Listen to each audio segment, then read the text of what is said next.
Well, I'm not going to say it yet. Hey, it's it's episode 54 of Two Dudes and Some Bullshit. We're watching Tremors tonight, the 1990 classic. My name's Dave McRae. He's Tony Michael. Ladies and gentlemen, here we go. It's coming up, I think. Got to hit the right spot. Here we go. We are finally live, ladies and gentlemen. Welcome, episode 54 of Two Dudes and Some Bullshit. I'm in Toronto, Ontario, Canada. Tony is in Atlanta, Georgia. And Tremors, the 1990 Kevin Bacon classic tonight. Tremors. Getting our bacon on. We are definitely getting our bacon on. This is going to be a good one.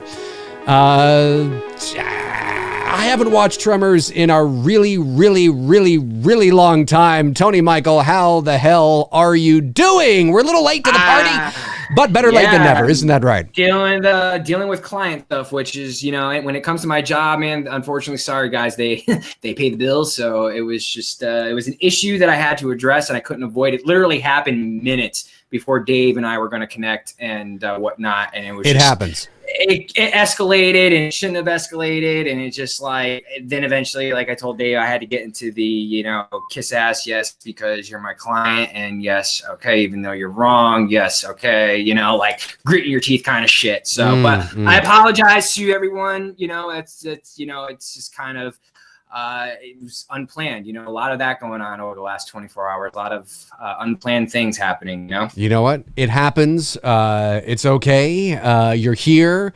A nice juicy steak was waiting for the viewers, and the viewers are here. The viewers are here. They have come, ladies and gentlemen, to watch.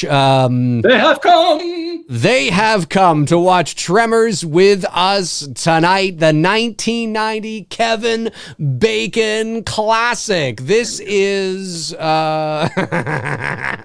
this is just one of those movies that you can't help but just thoroughly enjoy, and we're gonna watch it. Now, I haven't seen this movie in a really long time, so I'm just gonna sit back. I'm gonna watch it with you as if I'm watching it for like the very first time in quite a while. So I'm looking for it, and I think this is gonna be a lot of fun. So or I'm looking forward to it, I should say, because this is going to be a lot of fun. Tremors, if you guys want to follow along with us, feel free to do so. Tony Michael said, I could just say Tony. Hey, Tony Michael, yeah, that guy beside me in the fucking window. He said earlier that it's on Netflix. Now, I check Netflix here in Canada. Yes. We get it's the same Netflix, but some titles vary. So sometimes we'll have some titles that the US doesn't. Sometimes the US will have some titles that we here in Canada don't. And Tremors is one of those movies that if you live in Canada and you're watching Netflix, we do not have. So maybe it'll come. Maybe must be here in the States then.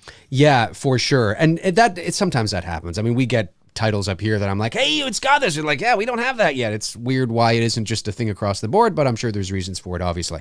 So now where we have our movie on pause is I have the Universal logo on screen. It says Universal. And then underneath it, it says universalstudios.com. Now take that, depending on how... Mine says Universal and MCA company. It's the old school. It's the old school. So depending on where you are and depending on what you're watching, then, or how you're watching it, whether it's DVD, Blu-ray, VHS, whether it's the wood-burning television you're watching it on, whatever you're watching it on, that's where we are. I'm 18, the Universal logo. So are you ready to start this thing, man, and hit play and see? Yeah, let's do this, man. Let's fucking do it. Yeah, look at that. Poor Tony. He was dealing with client stuff. He was doing his best he can to make his clients happy. And now he's ready to rock some Two Dudes and Some Feces. Am I right or am I right? Dude, I am, I will say this though, I have to apologize because I wanted to do some research on the show yesterday, or the movie, because it's, I wanted to have some facts pulled up, for the show tonight, like we usually do.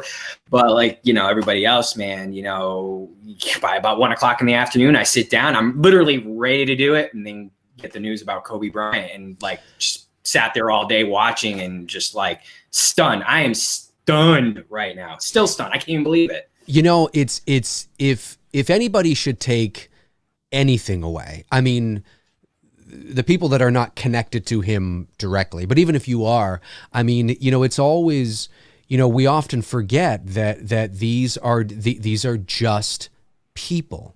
And, you know, that it's the jobs they have that make them well known to the public. And although what the media does, especially the U.S. media and the U.S., just the blanket of entertainment, because that's what sports is at the end of the day. They're in the business of entertainment. Yep. And, you know, and it's not to take anything away from this guy's amazing athletic ability. He's one of the greatest of all time. There's no doubt about that. But the way these guys are promoted and put on pedestals, and they are, you know, sports athletes, legends, especially the big ones, you know, the best of the best, are in some ways living superheroes. And we sometimes forget that they're just people, and they're just, you know, yes, he was the best at this and he was the best, and he was a great guy, but at the end of the day, they can go to, if I can go down in a helicopter crash, if Tony can go down in a crash, Kobe Bryant can go down in a crash. And if you know what, dude, what crushed me, and not that losing, I mean, Kobe and everybody there, his daughter, finding out that his daughter, dude, I just like, I'm not a parent, so I can't even fathom that. I can't even understand it. But yeah, so I wanted to be more prepared for tonight and get some facts on Tremors, but just, you know, it's unfortunate. Caught up yesterday. Yeah. It's the same, and it's these things happen, and it reminded me of, it doesn't matter. It doesn't matter how much money you got. It doesn't matter how famous you are. It doesn't matter how big you think you are. It doesn't matter how loved. We all have the same. We all have the same destination. The same destination. We do. And you know what? You fly. I know he's flown in helicopters his entire life to and from, you know, the Staples Center back to his home. But I mean, you know, I mean, it's unfortunate because of the stature of who he was. And that in and of itself is kind of sad, because I think it's sad no matter what, unless you're a scum-sucking child molester, then you probably, you know, deserve to go down in a helicopter crash. But that being said, you know, obviously there are people that die horrifically and tragically every day all over the world that don't get the same press. But I'm not saying that it isn't right that he got that. It's just another reminder that even people of his stature, in terms of who he was, it can happen to anybody. Nobody is invincible. And it's sad. It's really sad. And I think that's why, you know, we got to sometimes, you know, take a beat, you know, and just say, hey man, you know, I was 30 minutes late, but I'd rather be 30 minutes late than never coming back. You know what I mean? Exactly. You know what I'm saying? Like 100%. Sometimes you just got to take a thing and put it in perspective for a moment. Like, all right, we got off a little late tonight, but you know, me and Dave are both here safely. We can hang with you guys for a few hours. Yeah. I thought you were talking about being late for work or something. No. I'm just saying, like, you know what I mean? Like, just, you know, put it in that perspective. Like, it's you know, a blessing that both of us are here, and, you know, everyone's hanging out with us tonight. And that's, you know, I know sometimes we can get heated and debate and stuff, but, you know, it's situations like this that do make you step back and go, you know, really appreciate, you know, the time that we get to have and hang out, and, you know, because you just don't know, you know, and it's it sucks. That's all I gotta say is it fucking sucks. So you ready to do this? I am ready to do this. Yes, I am ready to do this. This is going to be good. So let me see. Ready? And if Gabriel V. Pina continues it up, I'll block your fucking ass. So continue it, and I'll block you. It's just that simple. All right, let's do this. Here we go. In 5, 4, 3, 2, and play. All right. Now I'll let you know I'm coming up to. Oh, wait a minute. Faded out. You know what?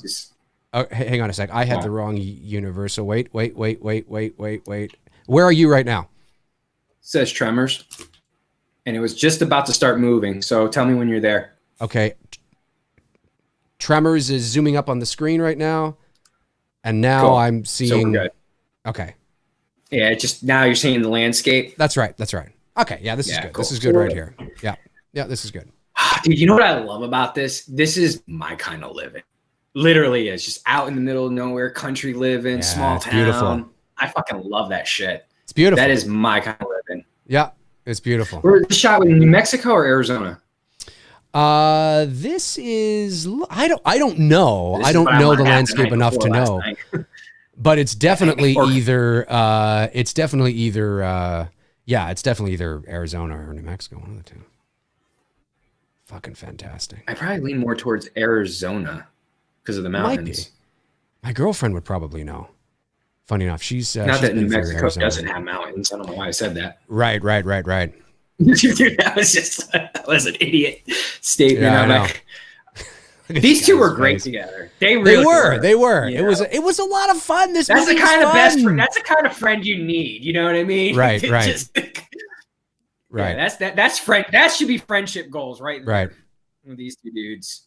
Now, do you consider Tremors borderline horror? I consider it sort of because it's in the monster. It's not like direct slasher horror, but sci-fi horror. I don't consider it horror. I consider it like as horror as like Mars Attacks well, it is, but I consider it in the same level as like Mars Attacks and Attack of the Killer Tomatoes. Like it's just that kind of thing. Yeah. It's not serious horror. It's just fun, goofy sort of.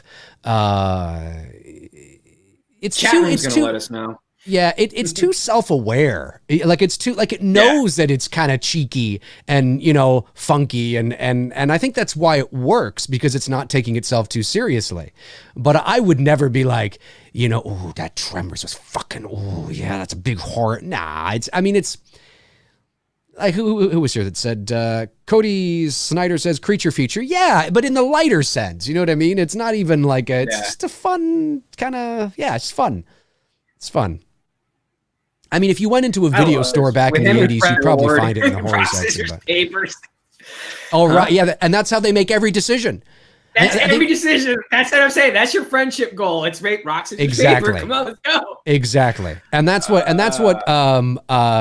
Tony and I, how we come up with every decision for this show is we just go like this. Rock, paper, scissors. That's it. Just 1, 2, Well, now 3, you guys are deciding it with the votes every week. That's right. Yeah, we decided to introduce that. Well, actually, that was Tony's idea. And I thought it was a really good idea to introduce that to the show. Have a vote on which movie you guys want us to watch and give some commentary on. Yeah. Dominic Venturino, do you guys like anything past the first Tremors? The second one was okay. I did see the second one, but I'm giving it an okay. I didn't see any of them after that second one. I got to admit, I never saw any past the first. I've only seen the first one. Oh, really? Okay. Yeah, I've never seen. I mean, although I know, it really is a cult classic film. Oh, 100% it is. And I know that what the hell is his name? The dad from Family Ties. What's his name? Oh, Ward, Burt. Not. Did it say Burt Ward? Burt something like Burt that. Something. He's been in every one of them, has he not? He's carried this franchise. Jesus, holy good on shit. Him, though. Good on him. I mean, regardless if it's gotten to Sharknado, but Michael Gross. Okay. That's it. Okay, I was in the fucking. Got a lot of Family Ties, a lot of fucking Family Ties fans here in the chat. Hey, you know what?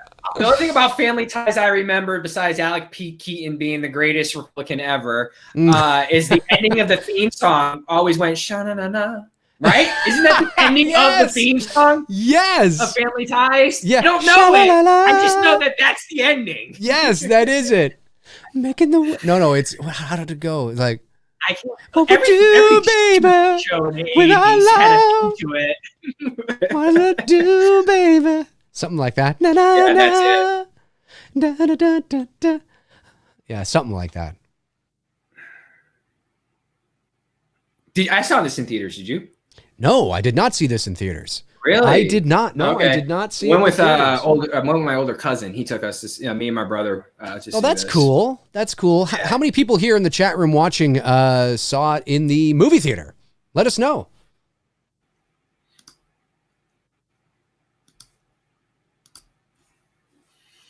She was cute. Yeah. I could do without the zinc on her nose, but whatever.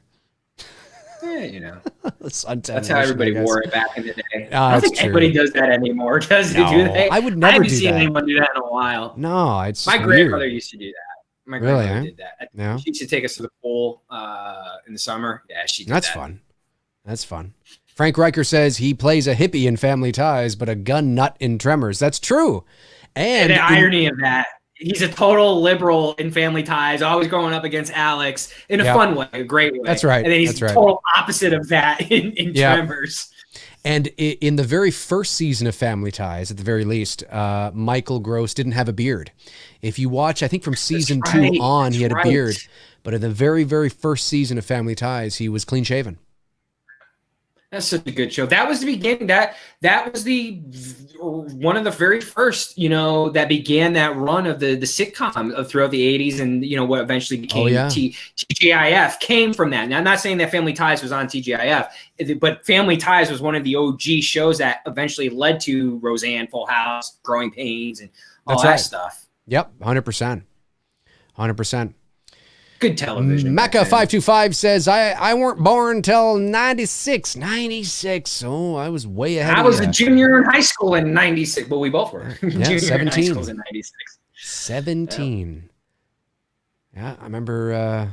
Damn, dude, you're making me feel old. Yes, very old. That means that Mecca525 really has no real recollection of the 90s at all and is more of a 2000s kid. And all he knows is social media. Yep. I wonder if that's an advantage or disadvantage, because we know what life is like without. It's all relative, right?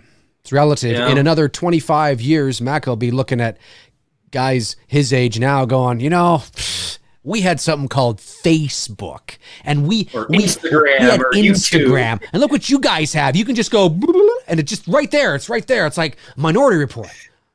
We had to watch the vlogs on this platform called YouTube. Now I'm going through this 3-dimensional virtual vlog shit. That's right.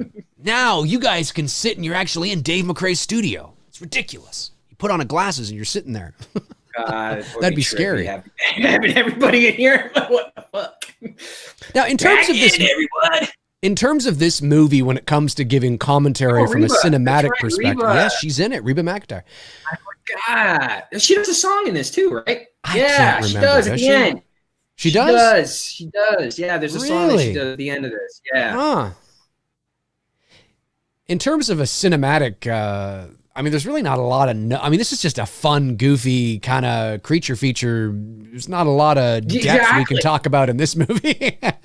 No, so we're just sitting here. You guys start firing off the questions, man. Yeah, we're just having this cool buddy hangout movie. It is. Now, if there's something that piques our interest, of course, we'll comment.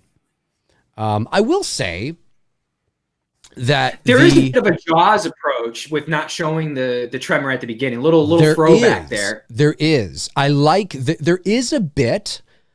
There is a bit of an insidious sort of, kind of slow burn.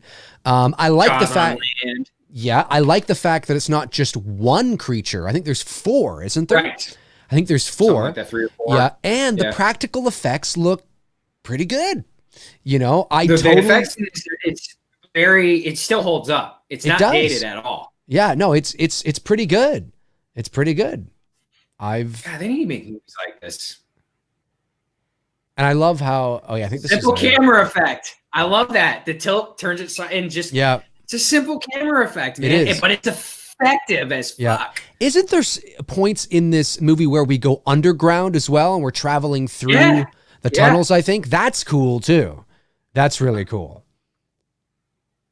That's cool. The Conspiracy Trifecta says, hey, Dave, between Jaws, I love that name. Between Jaws and Wizard of the Oz, which is your favorite? Oh, Jaws. I prefer Jaws over the Wizard of Oz. But the Wizard of Oz is great, though. Really great. Winter Rose 444. It's a fun popcorn flick. I could not agree more. Jason Knight says, this is why we go to the movies. This is why, for Kevin Bacon's boner right here. Very true. You know what would be great? If every movie that Kevin Bacon was in, he had a boner. That would just be... That would be great. Amazing. Yeah, he definitely does in Wild Things, man. I can't blame him. Nev Campbell and who did Nev make out with? Oh, wasn't it Charlie Sheen's Charlie Sheen, yeah. Chris something. Chat room will let us know. Oh my God. They know. Let me know. Who did Nev, my scream queen, who did she make out with in Wild Things? They're Googling it right now. I'm sure that they are. Frankly, they are. Like, wait a minute, I gotta find this out. Denise Richards. That's Denise Richards. Yeah. Zach Axiola says, my favorite Kevin Bacon film is Hollow Man. By far the sexiest female on female kiss ever. I can't remember it, Indeed. but I take your word So for it. Hollow Man, I've always seen as a genuinely intelligent, scary. You know what? Hollow Man, Zach, is really good. I actually like that movie. I like That's that. one. And I'll tell you what, Elizabeth Shue and Hollow Man. I wonder if we should continue the bacon trend next week and put up a bacon trilogy. Put up Hollow Man against Stir of Echoes and give Stir of Echoes. Eventually get to Stir of Echoes. That's right. Actually, this will be the Kevin Bacon trilogy, folks. That's what we're gonna do. We're gonna start it with Tremors, Hollow Man, and Stir of Echoes. That's right. That's right. And maybe, just maybe, you know, who knows? I don't know. I have no idea. We'll see. We shall see. I mean, he's a good actor. He never phones it in. I like him in it. He's great in Mystic River. He's awesome in Mystic River. Well, that's just a brilliant film, period. That's fantastic. Yeah. What's his name? Sean Penn is phenomenal in that. Sean Penn, is awesome. Tim Robbins. Yeah, that was a great movie. That was a great movie. That was Clint Eastwood, I think, directed that movie. Yeah, isn't it in the same universe with some other flick as well too? Can't remember. Gone Baby Gone or something. Like there's another movie with Mystic River that I thought was like a part of the same universe. Really? Interesting. Yeah, chat room will let me know. They will let you know because the chat room is sexy. The chat room is what does that even mean? Yeah, that's right. Envy. Kevin is an accomplished musician with the Bacon Brothers. Yeah, they got some good tunes. Yep. They got Tony cropped out. Hang on a sec. We'll get Tony back, folks. Oh, wait. Is he coming back? Oh, he's back. He's back. I'm here. That was weird. He's back. That was there he is. Blackout. That was a quick blackout. I don't know what happened there, but he's back. He's back, ladies and gentlemen. He is back because nobody. Robbie Cozy. Yes, that Casey Affleck flick. Yes, that is the movie that it's a movie where Casey's a detective. That's part of the Mystic River whatever universe. I don't know. Yeah. Universe, but yeah, I know. What was I gonna say? Yeah, they got a couple of big songs. They got Bacon, Bacon, Bacon. Let Me Fry Your Grease. I love Juicy Fat Pigs. Bacon Splatter in the Morning. He's probably heard every bacon joke there is. Like nobody would tell him anything new. No, but those songs with his brother, right? He's got Bacon, Bacon, Bacon, Bacon in the Morning, I Love Bacon Grease, give me some bacon. It's amazing. You should listen to that fucking CD, man. She's the kind of bacon. Oh, rock, scissors, paper. Yes, yeah. Yeah, this is a great scene too, because this is that first moment when, if you're watching this, I love this, where they go up there. They think he's just like kind of, I don't know, maybe he's, they think he's drunk, right? They think he's drunk and he's passed out. And I love when the doctor's like, no, he died of hydration. And they're like, so now it's kind of like, well, what would have kept him up there? What was so scary? First reveal of a kill, the same type of reaction that you see in Jaws. Shocking reaction, like, oh my god! Right. Yeah, it's cool to think what was so scary that it kept him up there. Yep. You know, cinematography is very simple. It's straightforward, and sometimes movies like that work. You know, where it's just you don't need to get artsy. You just give it to you. Here it is, man. This is the scene. You know, we're doing tight shots on the boys and. That's it. And I like that with certain movies. Sometimes you don't need to get all Kubrick and artsy. Sometimes, man, it's just like, let's get it done. And I like that's it. And these POV, the low shots, that I will say is probably the artsy approach they took with this film. And I like that. I liked how they utilized the POV and the low shots at times to make you go like, okay, there's something wrong with underneath the ground and shit's about to go down. That's right. That's right. Yep. No, I agree.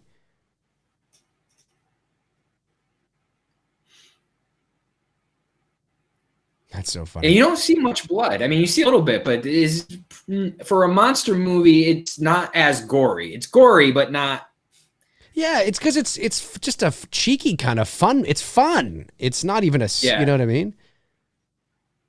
It's one of those like Honey, I Shrunk the Kids kind of fun, you know, in the sense of it's not taking itself too seriously. Exactly. It's funny. Terrell Sim says, Dave, I know you're not a huge Candyman fan, but does Jordan Peele producing the new pique your interest? Also, what are your thoughts, Tony? No, I wouldn't say it piques my interest just because I wasn't exactly what you said. I'm not really a big Candyman fan. I'm not a Candyman fan. I just, by the time Candyman came out, I was sort of getting into other things. Yeah, that was bad. Early 90s? That was, early 90s, unfortunately for us, that was trying to continue the slasher genre that had died. I mean, it was, it was dead, and trying to give you a new character, which I thought the first one was solid. It was okay. Yeah. I know my sister really liked that movie a lot. She watched the shit a lot. But yeah, I was never really like, I don't even think I own it, to be honest with you. I don't think I own Do you own Candyman? I don't own Candyman. No, I don't. Now I own Candy Girl by New Edition. Candy Girl, you're all my world. I know. Greatest strip tease ever in Dogma. Thank you, Kevin Smith, for getting Selma Hayek on stage to do a little striptease to Candy Girl. I own Candy Isn't As Sweet as Bacon by the Bacon Brothers. Telling you, man. I know. I'm totally not gonna let this one go. I like that. What the hell is going on? What the hell's going on, man? You see that fucking goddamn thing sitting there, you motherfucker? Yeah, he does it. Okay, Southern accent. Not bad. Yeah, it's not bad. What I would love to have acted in this movie in like one of those roles. It would have been so much fun to do. I love how they think it's like they find themselves sort of caught up in this, right? Like it's a matter of circumstance. Yeah, exactly. It's cool stuff. The Film Addict says, hey, Dave and Tony, thoughts on the ending of Once Upon a Time in Hollywood? I hope Brad Pitt wins Best Supporting Actor at the Oscars. We talk about that. It's kind of still new. I don't know if everyone's seen it. Yeah, and it's kind of hard. I'll say that I felt kind of like, oh, I don't know how I feel about that. And then I came to enjoy the ending when I thought about it a bit more. Whether he should win Best Supporting Actor, I don't know. Creative liberties, it took a what if approach that I think all of us would have loved. But without spoiling it, because it's less than a year old, I don't know if anyone in the chat room hasn't seen it yet, so I don't want to talk about it. Yeah. I'll say that I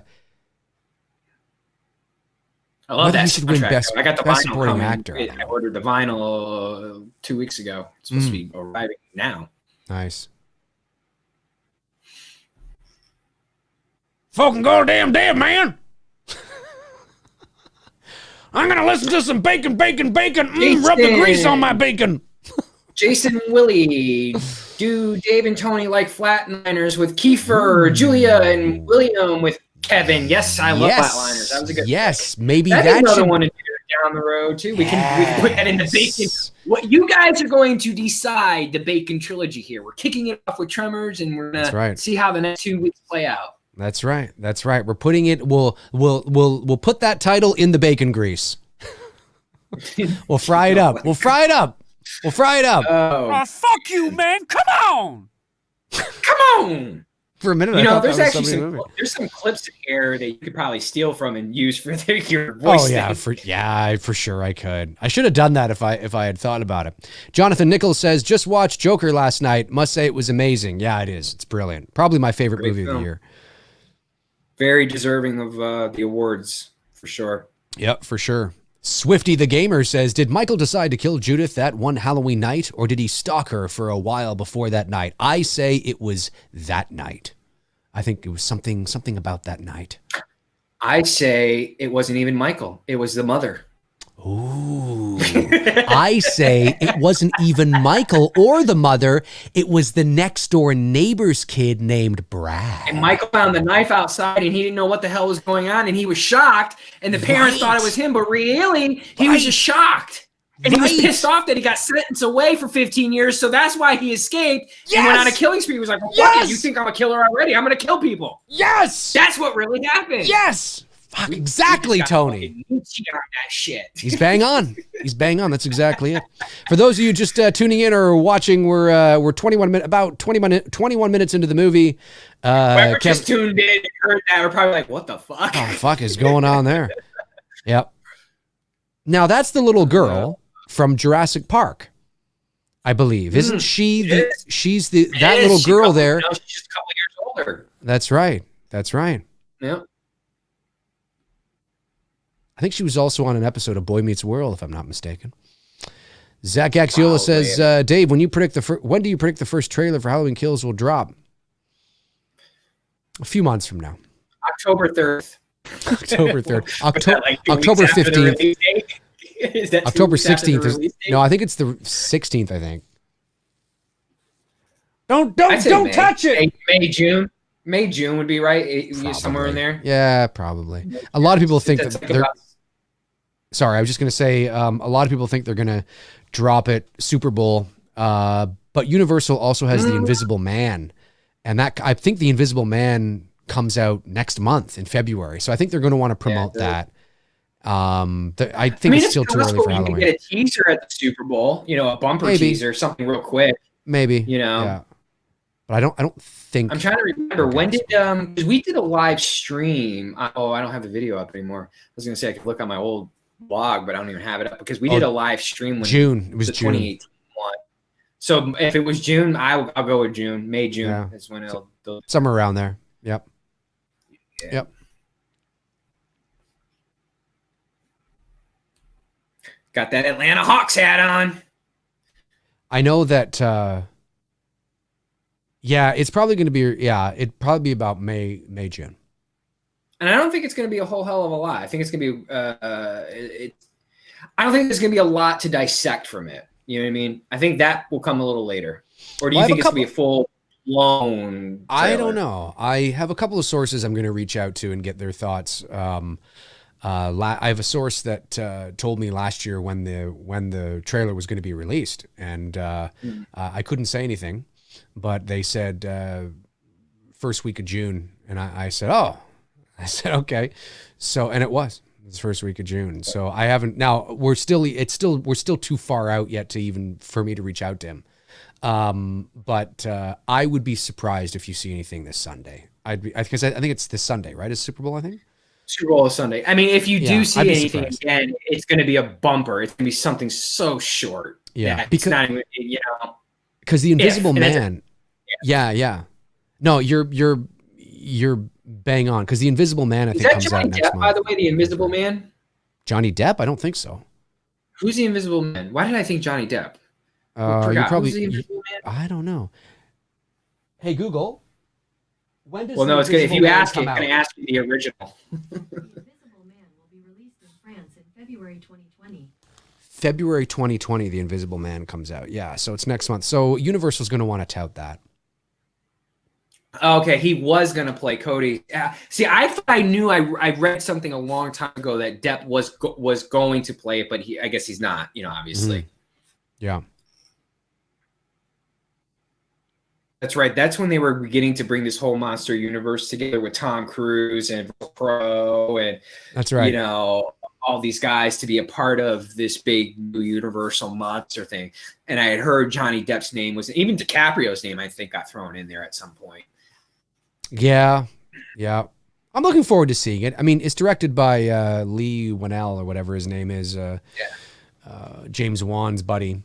So, who also did Upgrade, I think it was, or whatever that movie was last year, which was actually pretty good. I love the sound effects. Very simple Foley effects. Simple. Yep. Nothing simple. Too complex. Nothing overdone. Nope. All you have to have is a guy in the sand going and then just add. Make it sound like limbs and flesh are being torn. And again, we still haven't seen it. We haven't. No, you're right. And we're 25 minutes into the movie and we still haven't seen it. So they're doing a really good job. It's like, what is this thing? Oh, now we see a little bit. But you see, you think that maybe that's what it is. It's just that, not realizing that there's an entire mouth around this thing. Those are just like the tentacle, coming out from the mouth, right? And that's cool. I like when they did that.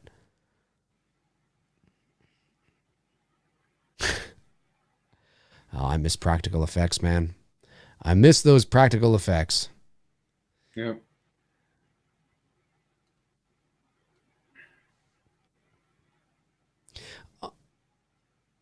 Where are you at? Is she still she's in the station wagon? She's in the station wagon. She's going, oh my God, thank God. Thinking it's gone. And don't they bring the station wagon down? I think they do. Yeah, I'm like a second or two ahead of you. Let me That's really cool. Okay, now, the air pockets are blowing the tires out. And the car's the going Nevada down license the plate. Titanic. The car is now beginning. She's honking the horn. The lights are on. Yeah, now she's starting to come down. Yeah. The practical effects of the lights. Yeah, it's love great. That shit. It's so great. bad, but And I love when they go out searching for them and then they find the car buried. Just cool stuff. Yeah. Now I see. Is it me or I was looking at an old picture of William Eggleston's a photographer that I follow. His work is amazing. He's from old school photography, landscapes and pictures and shit. And there was a shot he took of shopping plazas. It had to have been somewhere in the 70s or the 80s. And it was all these old, really cool looking cars. And it didn't matter what the car was. To me, I feel automobiles had, even like that station wagon there, automobiles back in the day had like almost like a personality and a character to them. Whereas now they just look, now cars look fake. I look at a parking lot and I see I don't know. It just doesn't look like the kind of characters we had in vehicles back in the day where just cars looked like cars, Yeah. I know what you mean. Yep. For sure. Yeah. Hell yeah. I'm not even really I wouldn't even say I'm a car guy really, but I wound up with a Challenger because I love the look of the Challenger. You know what I mean? Sure. And it's got that classic look but I wouldn't say that I'm a car guy. I know people have often thought, oh, you must be a really into. I'm like, no, not really. I mean, not really. I just love the look and the feel and the drive and the power. But I wouldn't say that I'm I don't go to shows or drag races or read car magazines. And so I couldn't now. Not that kind of guy. But I respect those that are though, because it's Sure. It's pretty cool stuff. Yeah, Frank, I agree that one thing about Tremors is a fast movie. It goes, from the time it starts to it ends. There's no slow pace, which I like. I like movies like that just get right to it, That's right. and that's right. Don't have a lot of fat in it, Yep. Yeah, it's like 90 minutes and it moves at a clip. But everything is it's paced well, but at no point do you feel anything is like it's a tight script. That's what would be like if we were reading this, it would be we'd say it's a tight script. It's well paced. Not a lot of, now maybe it was a bit longer. I don't know. Maybe there was some fat that they trimmed, who knows, but it's tight. And I don't mean tight as in they just slip by. It's like, no, it's solid. It is, there's basically every scene fits, it fits the story, the narrative that's being told. That's right. Nothing feels like it's out of place. Everything is going along. That's right. And like we just said a few moments ago, you just now got a glimpse of this thing. And you still don't know what it is, Yeah. Exactly. Oh, I like, when he's faking it. Oh, Melvin? Yeah. Damn it, Melvin! Everybody had a Melvin. Man. I think everybody had a Melvin growing up. You know what I mean? I think so. A kid who just fucking annoyed the shit out of you. Yeah. And that could be foreshadowing. I and can't remember if it is. The little guy from Gremlins, the Asian guy. He's caretaker for the Mogwai. Yes, he was also in. Wasn't he in The Golden Child with Eddie Murphy? I think he was. He was in The Golden Child. He's been in a few. He was in a lot of stuff back in the 80s. Good character actor. Yes, that's beautiful. Look at that shot of the mountains and the horses. The landscape with them. Just beautiful. I know. I want to live there. Really pretty. Believe me, I know. Of course, I'd be worried about snakes and shit. Living something like that. That's my idea of a dream house right there. That landscape. I don't need a lot in life. Just something little. Yeah. It's great stuff. Oh, Big Trouble in Little China. That's right, with Kurt Russell. He's in that. Oh, he is in that. That's true. Yes, he's in that. It's great. It's amazing. I'm currently being impeached. I love being impeached. It's the best impeachment. The biggest, the brightest, the That's best. going to end up going nowhere except wasting more of our money. It's going to go nowhere. Okay. Yeah, thanks, man. I paid a bunch of taxes on a bunch of bullshit. Appreciate it. It's great. It's amazing. It's tremendous impeachment. The best. The best. Oh, man. It's funny shit. We live in interesting times. They need to bring back jean jackets. They need to bring back good old jean jackets. I wear it on the show a couple times. I wear jean jackets. Oh, have you? You got a jean jacket? I haven't had. Oh, I love this. Last week, I think I was wearing a jean jacket. I love the discovery of the car, and they're like, no, what?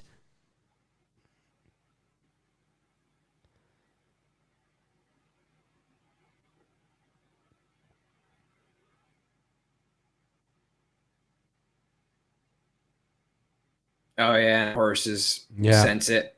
Yeah, they do. Come on. Come on, get. Get. Come on now. Come on. You know, of the two, Ken does not look natural on a horse. Of the two, for some reason, he just doesn't look like he's natural with it. He look a little like, I gotta get this and not screw this acting up. Yep. Good old Kevin Bacon. There's always room for Kevin's bacon. Oh, I love it. Julian Salgado says, Kurt Russell's 3,000 Miles to Graceland is so underrated, yet one of his best films. I haven't seen it, and I love Kurt Russell, so I'll definitely have to check it out. Michael Meyer says, can you do a Two Dudes and Some Bullshit on the movie No Country for Old Men in the future? Yeah, maybe. I like that movie. It's a good movie. Yep. It's good. That's intense, but it's a good movie. Yeah. Now, this is the first time I'm saying that in its right. entirety. Now it's like, what the fuck? Then you realize, holy shit.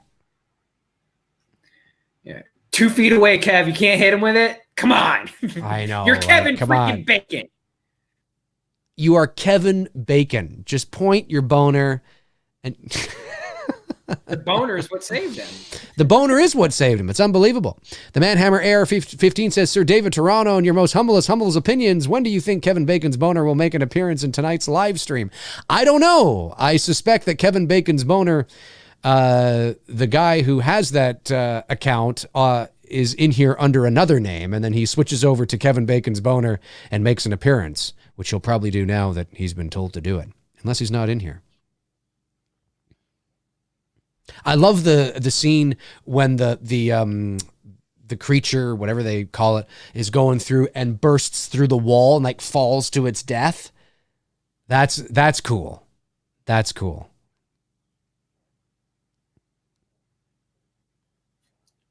Fuck you. Oh, that's right. I forgot about that. Yeah, that's right. I forgot about that. That's what you need. You need to take that excerpt and put it into your soundboard. Yeah. That's a good one. Yeah. That is a good one. Fuck you. That is a good one. That is a good one. I'll do that. So you were right. I think there were 4. This is the first one. This is the first one. I love that one that goes through the wall and falls to its death, like right down this ravine or something. Yeah, that's a cool blaze one. Of glory. Yeah, that's a really cool one for sure. I love the effects on this warm thing. I mean, the guy who did this, man, did a phenomenal job. It looks great. Really did. It's practical and it looks fucking believable. That's why I said this movie still fucking holds up, even though it's 1990. Yeah, it does. It looks good. Subterranean. Like this is like this movie is up there with like Anaconda. Do you know what I mean? It's not, although Anaconda, a while either. Yes, Anaconda I think is a little more. It leans a little more on the serious note, but the anacondas in that movie are just almost comically huge. Anacondas are big. They are big, but they're not that big, and it's just funny. It's fun. It's fun. Found the ass, man. Look at it. See how he's bringing it up to his boner? He's bringing it up to his boner. I'm telling you, there's something there. I don't know what it is. Blu-ray Addict says, have you guys seen Bone Tomahawk? Another bone. There's a lot of bone going around. No, I have not. No, I haven't. I've heard. I know the movie you're talking about though. Lake Placid maybe too. Yeah, Nick, that's Lake Placid. Another creature feature that's not meant to be taken. That there's a bit of a wink there. Yep. Bang on. That's the category that Tremors falls into. Is that kind of movie? It's not a serious horror film. No. Come on, Earl.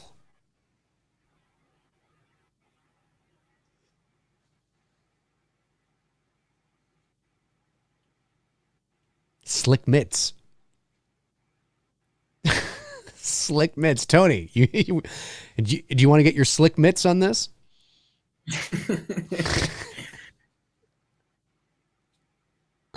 Slick mitts. I love it. Let's see.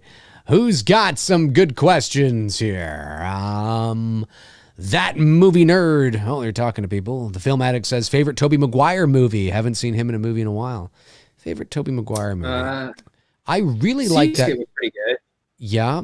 I really like that movie he did with, was it Jake Gyllenhaal? Was it Brothers it was called or something? Oh, no. Two military guys? Yeah, that was good. And wasn't he Macaulay Culkin's brother in The Good Son? No, that was Who was the kid Elijah that Wood.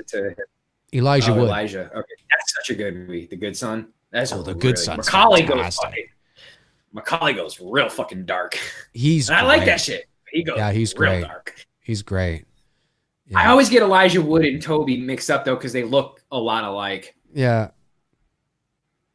Yeah, Elijah Wood was a great child actor back then. He was fantastic. Absolutely.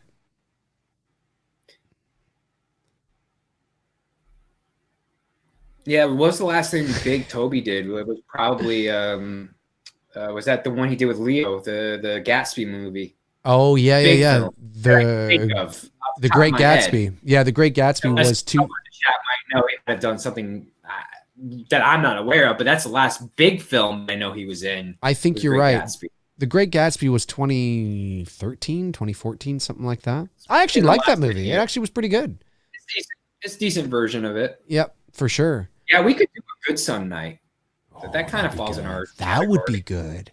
Good Son is good. Yeah, that's a fantastic film. We should reach out to Macaulay Culkin and see if he'll come on. Yeah, dude, that'd be awesome. Like, yeah, come on, buddy.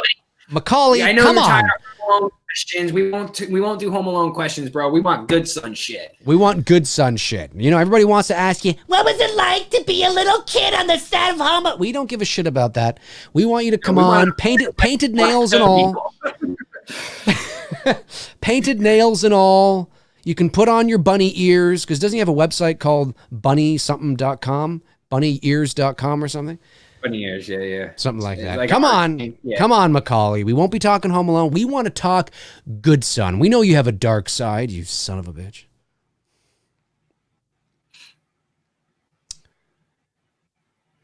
Cody Schneider says, Good Son rules. Love Elmer Bernstein's music. Yeah.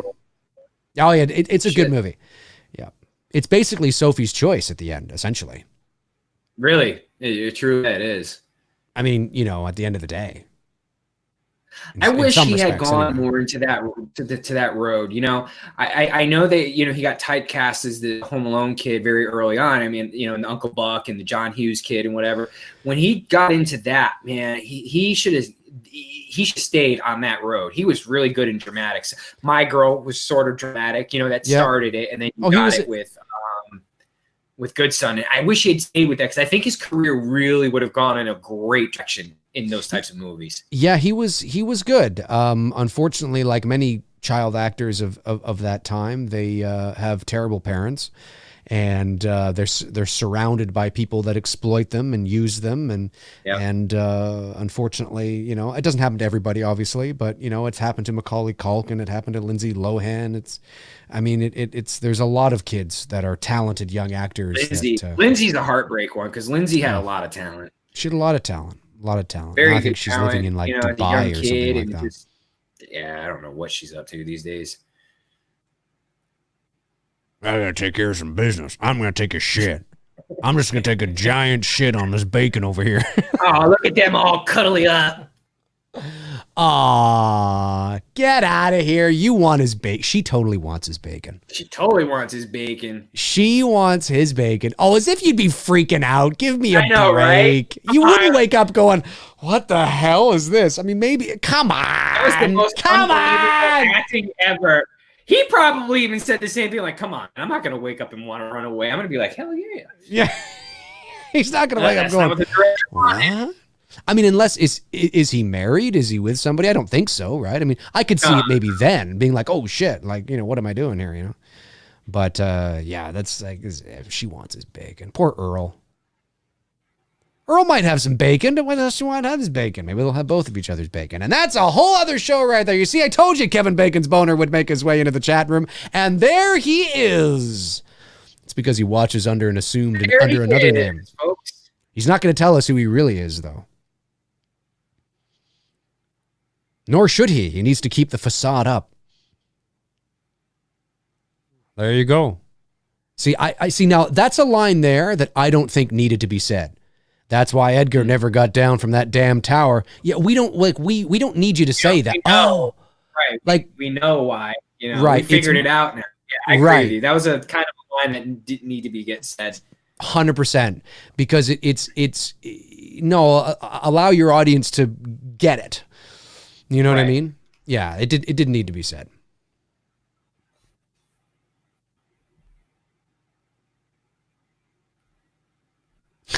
Yeah, you guys know how to pole vault? Let's just pole vault. Why not, right? Why not? Let's just do it. And they're out there in their jeans and their cowboy boots and their trusted denim shirt. He's like, dude, if a girl can do it, I can do it. He is.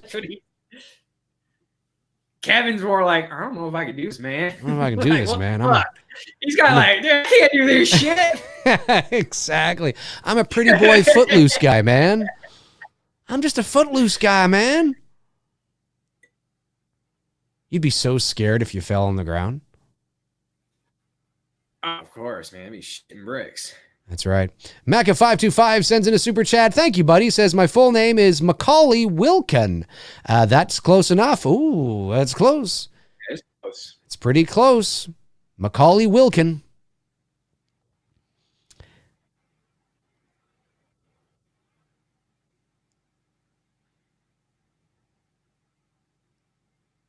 Mazda. Wonder if they help promote the movie. Jonathan Nichols says, Horror Fan 88, definitely check out the first one. Oh, he's talking to Horror Fan 88. Cool. Cool. It's great to see you guys chatting to each other. That's great. We want a good community here, folks. We want good, positive people chatting horror, having fun, hanging out like we're all just a bunch of friends hanging out watching a movie. It's good. It's good. We don't need any crap. He belts the damn thing across the face. I know. Look at the little thing that came up on the side. It's like,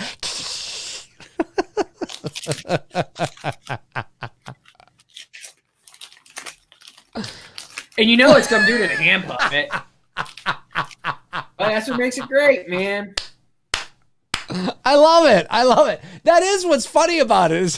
It comes up, it's like, yeah, it is. It's like a hand puppet. It's just so fun.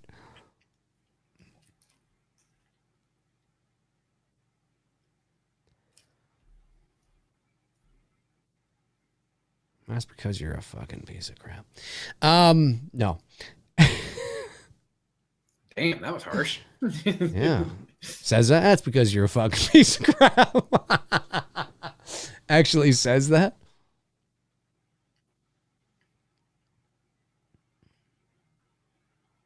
Where's this kid from? This kid almost looks like a... That's what I've been trying to think of, man. Like, yeah, that kid was in a lot of 90s TV shows when we were growing up. Yeah. He's from somewhere. The kid in this movie, the annoying kid who we're talking about, he looks a lot like the dude. It's not this dude. I know it's not the same guy. But he looks like he could be related to the guy who was Fred Savage's brother on Wonder Years, Wayne. The Oh, guy who played Wayne. Yes. Okay, think of Wayne's Kevin Arnold's brother, Wayne. Okay, it's not. Yes. I know this is not the same actor. These are two different guys, but they Right. look like they could be related. They look like they could be brothers. That guy and this kid in the movie. You know, I can actually sort of see that. See it. He looks like he would be older than Wayne, the guy who played Wayne. Right, right. But they look like they could be brothers. Maybe they are. I can actually kind of see that a bit. No, you're absolutely right. That's such a great theme song. Speaking of theme songs, Wonder Years, Joe Cocker. What would you do? What would you do if I sang like this? You ever seen well, I'm sure you have, Belushi's SNL, Joe Cocker impersonation? I don't know if I have. Dude, when this ends and we go off, you have to see Belushi's impersonation of Joe Cocker singing the Wonder Years scene.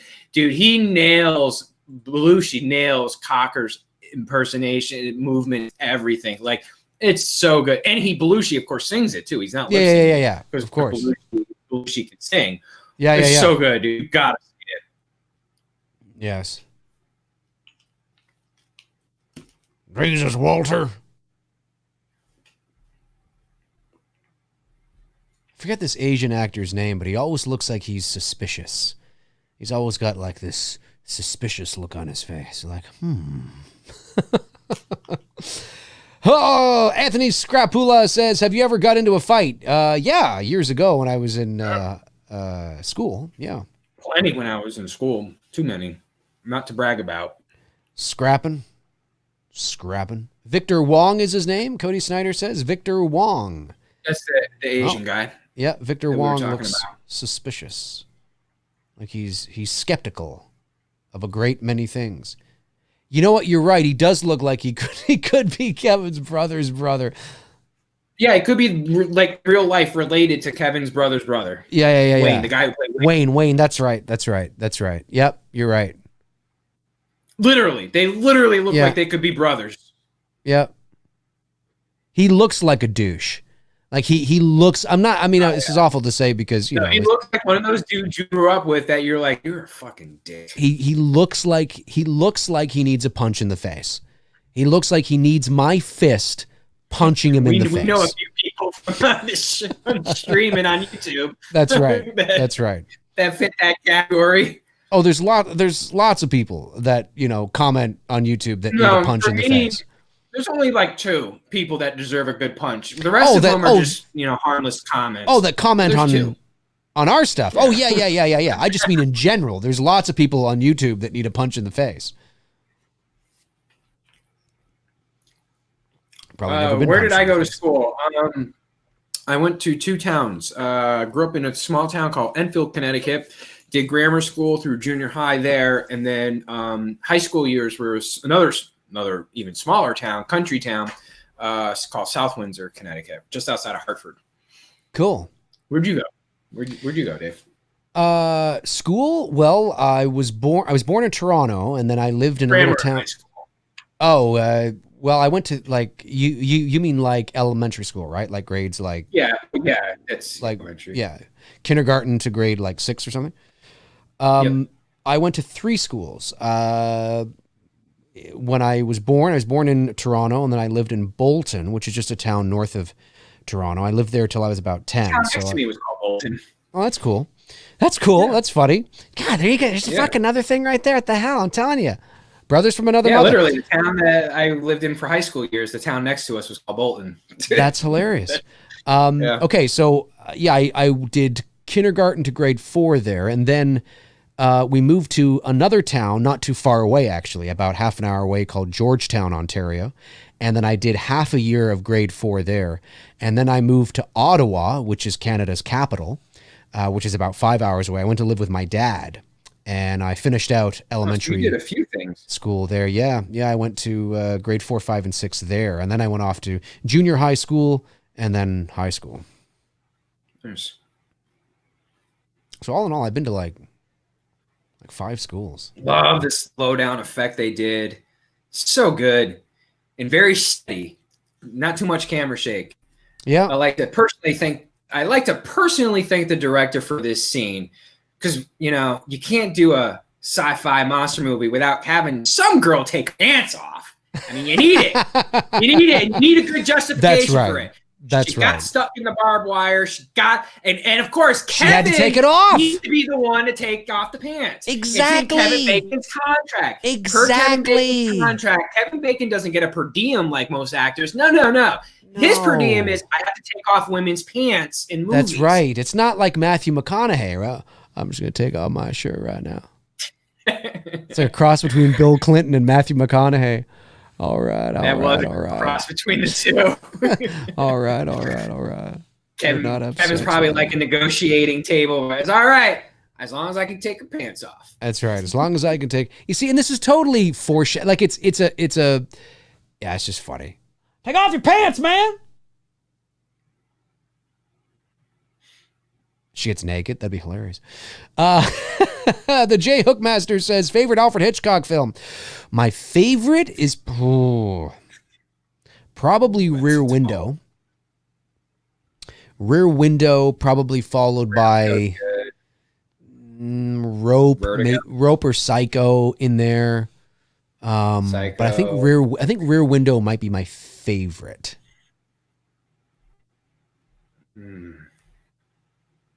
She's all cut up in the barbed wire. I can't pick just one. It's like choosing your kids. It's like fucking Pringles, man. I bet you can't eat just one. Well, that's not Pringles, true. That's the slogan. If I had kids, I'd be able to pick one. That's someone's marketing campaign. I can't remember. If I had kids, that's true. That's true. If I had kids, I'd be like, no, Bobby, I like you the best. What about me, Dad? I don't like you. Get out. How awful. That'd be so bad. I'm sorry. I can't pick this one Hitchcock film. That's hard. I like Psycho, it's tough. Vertigo. Yeah, it's tough. I think Vertigo's. Yeah. I think Birds. I love Birds. Birds is great. North by Northwest. I mean, I think Rear Window is probably my favorite. Yeah. But it's like, it's marginal probably at the end of the day. Good old Jimmy Stewart. It's a wonderful life. That's right, Jimmy Stewart. This is the way it is. Class act actor all the way around, man. Class act. I could definitely go for a good Jimmy Stewart film. That's right. Merry Christmas, everybody. Merry Christmas, everybody. Happy fucking New Year. Dude, Jimmy Stewart as Donald Trump. That's great. It's amazing. It's like a Clinton in there too. Jimmy Stewart, tremendous. Fuck you. That's amazing. Jimmy, he was in a lot of those Hitchcock movies. I bet you he probably had a trucker's mouth, but I can't picture Jimmy Stewart swearing. No, I can't either. I can't either. Yeah, I cannot. That's right. There's somebody out there. He was probably like a trucker. He probably was, He could have been. Legend. Yeah, he could have been. I bet from that era, you know who I think was a trucker mouth? John Wayne. I bet you that dude. That dude probably dropped an F-bomb every other word. God, he might have even been a little unpolitical. He definitely probably was not politically correct. Let's just say everybody today from both sides. Yep, for sure. Duke. I love this. This is so great. Showing the strength of the tremor by crushing the tomato can. Right. Yeah. Tremor and over the shit. It's so funny. I love how they're pushing the things over, like they have little minds of their own. I can't. Kevin Bacon's like, no, I want to fuck that chick. That's what. Exactly. He's all depressed now. He's like, damn, I want to tap it. Yes. Nope, there she is. That's exactly what he says. He's like, come on. He's like, oh, my God, there's still a chance. I don't know why he sounds like he's from like an 80s high school movie. 1990. So this was probably filmed in 89 because, back then it took 6 months to make a movie. Yeah, probably. Especially this with all practical effects. Yep. I wish this was kid definitely would not die. a 28-day shoot. I wish this kid would die. Marv or what the hell is this kid's Kevin name? Arnold's brother? Yeah, Wayne's brother. Brother.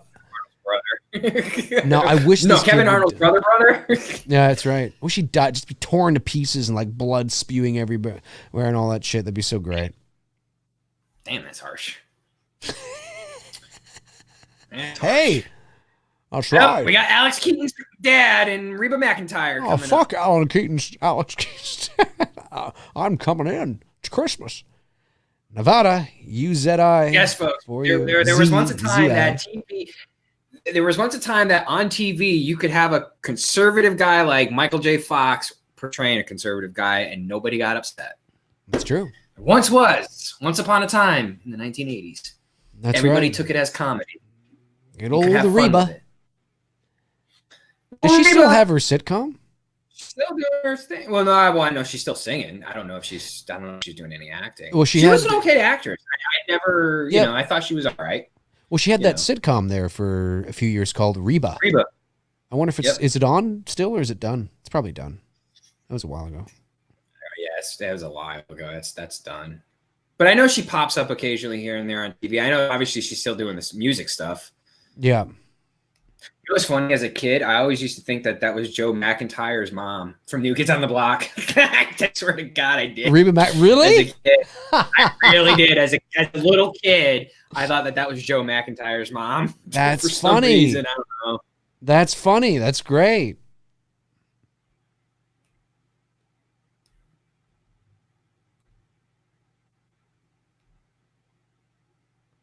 Can you hear me now? Before anyone knew that would become a thing.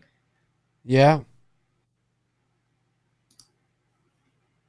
And as he like when he was doing this movie, he already was the dad on Family Ties, because didn't Family? Oh, I you know think what? Family Ties was coming to an end. It was only on for like 5 or 6 years. It was coming to an end when this came out.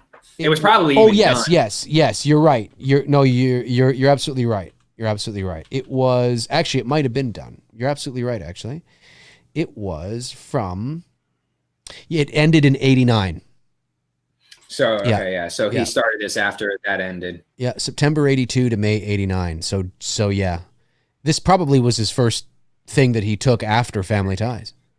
Anthony Scarpola, I have not seen Terminator Dark Fate. I actually have not seen any of the Terminator movies after T2. Dave, you've seen Dark Fate? I did see Dark Fate, and I know what happens, obviously, because I enjoyed it. Yeah, I enjoyed it for the nostalgia and that kind of stuff. But I don't think it's, it was fine. I mean, I enjoyed it, but I enjoyed it from a certain point of view. You know what I mean? I'm not as a. It's still they just. Yeah, I don't know why James Cameron just didn't come. I don't know why he just never came. Out of the 4 other Terminator, he should just come back and directed it himself. That's why he's It's doing fine. Avatar. I mean, He's it's gonna just do, like, nostalgic. 10 of those now? How Nah, many is he doing? there's 10? 5? Whatever. how many There's like Terminators? no, Avatars is he doing now? Is he Oh, he's doing doing. like 5 or something? No, I think there's 4 more. That's what I mean. 5 total. If 5 more. total. Yeah. I think so. Yeah. Never count them out though. I know people are like, what? I'm just curious to see what he's going to do with this new technology that he's hyping Yeah, up. me Very too. curious on that. I forget, like, what are these creatures supposed to be? Sandworms. Some kind of Fish. sandworm. Yeah. Filmatic, favorite WWF/WWE or WCW entrance music? Well, for me, wrestling goes in 3 stages. The 80s for me, Macho Man. I was a huge Macho Man fan, so obviously yeah. that was his entrance. Hogan's Real American was all right. Warriors entrance was cool. 90s for me was Undertaker. I was a big Undertaker fan after after Macho Man had left he didn't leave WWF. He sort of retired and became a ring announcer for a brief period and then left the WWF. Macho in the 90s, I didn't like what they did with his story arc. I preferred Macho in the 80s. I preferred the look of Macho in the 80s. One of my all-time favorite wrestling matches is with him and Steamboat, obviously from WrestleMania 3. Wrestling in the early 90s before the Attitude Era kicked in was really interesting because I was into it. I was a fan of The Undertaker, that kept my interest, but I wasn't totally into it like I was in the 80s. Then the Attitude Era hit and Austin came in, and Austin became my all-time favorite wrestler, my favorite entrance music. That's part of my workout. Austin's theme is part of my workout, you know, whether I'm running or lifting or whatever. That's usually somewhere in the middle when I need that extra kick. And I hear that glass shatter, and I get in that Stone Cold move, and I start swinging beer. Yeah. But after the Attitude Era, for me, I just tuned out. I haven't been into wrestling since. So yeah, I'd have to say Macho, Taker, Austin for sure, because Austin's my all-time fave. The Rock's cool. The only thing that's cool about The Rock's, to be honest with you, is just the very beginning. If you smell, as soon as that's done, the song itself is like, you know, like I don't really care about the Rock song. says, it's the beginning. The Rock says, really is like, yeah. Yeah, I agree with that. Super chat comes in from. Right. Oh, sorry. Super No, chat. the Hitman. Yeah. For sure. Yeah. Super chat from Toronto Freddy says, "What the fuck up, boys? Pardon my French. What the fuck up, Toronto Freddy?" What Toronto up? Freddy. Yeah, Jerome. I almost said Tureau, your boy there. I almost said Justin Tureau. Jerome, the man. Vince McMahon's No Chance. Yeah, that's a good theme as well. No chance. That's what you got. Oh yeah. What's Shane's Money? Yeah, that's Shane McMahon's. I love the. That's your. Oh, you know what else is good? I forgot because this is on right after Austin's. Is the Games Triple H by Disturbed. I think it's Disturbed. Oh, right, no, Motorhead. Right. No, Motorhead. Sorry, Motorhead. I know everyone in the chat was not Disturbed. It's Motorhead. It's Motorhead. You fucking piece of shit. You fucking. No, Tony's a piece of shit. That's a good song. Yeah. You think it's good? Huh? Play the game. Yeah. If you're in a workout or running, that's a good song to get you amped. Yeah. Thematic, Shawn Michaels. No, I don't need to be listening to some sexy boy shit. I remember a few of those themes, yeah. But Shawn Michaels, Heartbreak Kid. Oh, Shawn. I'm just a sexy boy. Oh, sexy boy. Yes. Yeah. 90s at its best. And he kept it, though. He kept it the whole way. Yeah. He never changed, other than when he did DX, obviously. But. Right. Nick says, Dave, with the same Groundhog Day storyline you were discussing previously, ever check out Edge of Tomorrow or Gyllenhaal's Source Code stuff? I've seen both of those movies. Yes. Cruise's Edge of Tomorrow. I will say this. They're good movies. We were part of, I was there at the beginning when this first was beginning to happen, because we were the ones that started this, was the fan participation. And we did this at Monday Night Raw, and I was there doing it live with the audience, was Kurt Angle's You Suck. That's fun because it's participating with his theme song, you know, and he's coming into You Suck in his music, and we're screaming out You Suck in unison to his theme song. Right. Yeah, I remember that. I don't really like the song. I like the being a part of the audience, of course. And being there as everyone's doing it. Of course. But, I mean, let's be real. I mean, when it comes to that, nothing really – when you hear the glass from Austin's theme, I mean, nothing really tops that. You know, it just can get you in a fucking kick-ass mood. Yeah. Fucking Austin. 316 bitches. Ken Ross says, seriously, it's insane how us 79ers have so much in common. Macho Man all the way in the 80s, just when we're about to grow out of wrestling attitudes, seen that Savage Michaels match. I have not. No, I wasn't. I liked wrestling as much as the average next kid, but I certainly I wouldn't call myself a hardcore expert. And I certainly haven't watched it since the Attitude Era. That's for sure. I don't know what the fuck's going on now. My favorite moment in wrestling was watching with my cousins and my brother. No, my brother would have been too little. But mainly with my cousin watching WrestleMania 3. It's one of my favorite wrestling moments. Oh yeah, Hogan and Andre. I love the guy here that just got pulled through the tire. Yeah. Love it. You're sitting on a tire, bro. Like that is not going to work. Creatively, I'm sure the director's like, that was cool. Real creative kill here. That was cool. And why can't this kid die already? I would have loved it if the monster came up like through the brother. Yeah, came up through the shed, right through, and Nick grabbed him and ate him. Fuck yeah, tear it apart, motherfucker! Just would have, yeah. That would have been great. I would have loved that. Big, cut it out! Shut up, bitch! I think I scared him. Anthony Scarpoli. I'm sorry, I know I'm butchering your name, bro. What is your best movie theater experience? For me, I always think of Home Alone because I saw that with my buddies. It was the first movie I could see without needing someone as an adult to be there, like Tremors, because Tremors came out the same year as Home Alone. And this is just like 5 years ago, right? But it was the first one that I could go with just my friends my age, right.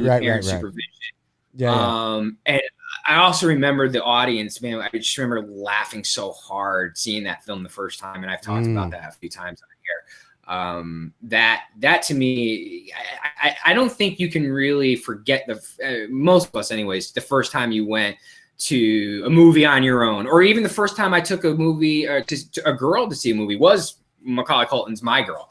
That was my first quote unquote movie date, Cool. So like those are those kind of moments that I remember, and it was in my little small mom and pop, theater. There was only 6 theaters. You had the 2 big ones at the front and then 4 tiny ones that followed afterwards. It was that old kind of ramp style theaters and shit, that was so freaking.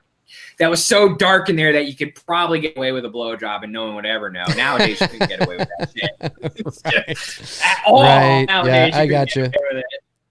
But yeah, I mean, I'm hoping that this year I might actually get to say I walked out of a Halloween film smiling with a good experience. I was talking to my buddy about that over the week, and I said, I have yet to have a real. Well, H2O, I was okay. It wasn't bad. It was just more disappointed that they, spoiler, that they took Jamie out of the equation. Not Jamie Lee, but Danielle Harris is Jamie. So I left the theater kind of with mixed emotions. I was pissed off when I left Curse. I was like, with H2O. I fucking was an abomination with Resurrection. Did not like that. Rob Zombie's Halloween was okay. I didn't walk out of there like going, yeah. It was just okay. I walked out of his second one. I didn't even finish watching it. And this one, the 2018 film, my reaction. It was the same as yours. It was like, I just would really like to have us, not just me, us as a whole. I'd like everyone to walk out of a Halloween film here over the next 2 years. One of the two going, you know what? Fuck, that was a good film. I enjoyed it. That's all I want. You know what I mean? And some people feel that way with, Halloween 2018. I got to say, I love the set design here on the roof of this this building. And the way it's going down and they're falling kind of inward towards the middle. Yeah, I was thinking that too while I was trying to answer your question, buddy. I forgot your name you were answering to. Yeah.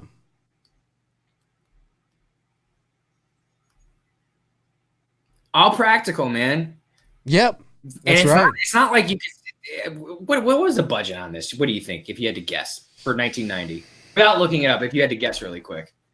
I'm going to say ballpark 10. That's what I was going to say. Tops, 10 million. I would say 10 to 15. Tops, 10 to 15. Hey, Google, what is the budget on the movie Tremors? Tremors had a budget of $11 million. $11 million. Damn, 1 million off. 1 million we were off. 1 fucking million off. Yeah, that's some shit. Yeah, I was going to say 10 as well. Oh, this is the classic tractor. Kevin Bacon go running for his life scene. Yeah. I'm going to go running for it. Kevin Bacon's going to run. He's going to make a run for it now. He's not. Was he doing it now? No. He's going to. There he goes. He's doing it. I love it. Here it is. Oh, no, this isn't it yet. No, what is he going to run? He's going to run after it, right? Look at Kevin Bacon. He's like, this is it. We got to do it. Rock, paper, scissors. Oh. I love it. It's fantastic. It's fantastic. Come on. Fantastic. Do it. Come on. Do it now.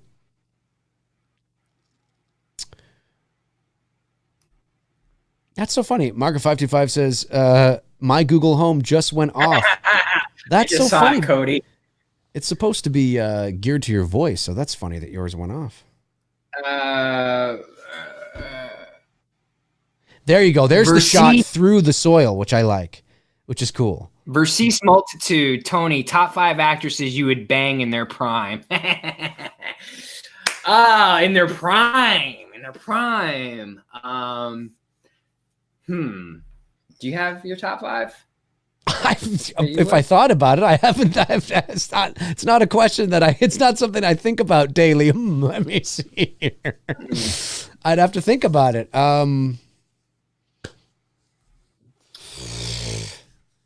I don't know.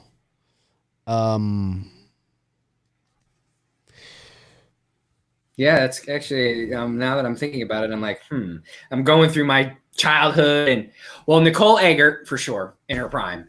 In Charles in Charge, Nicole Eggert. Like Charles later. in Charge. Like, yeah. Nicole Eggert for sure. Come on, Nev Kevin. Campbell. Come on, Bacon.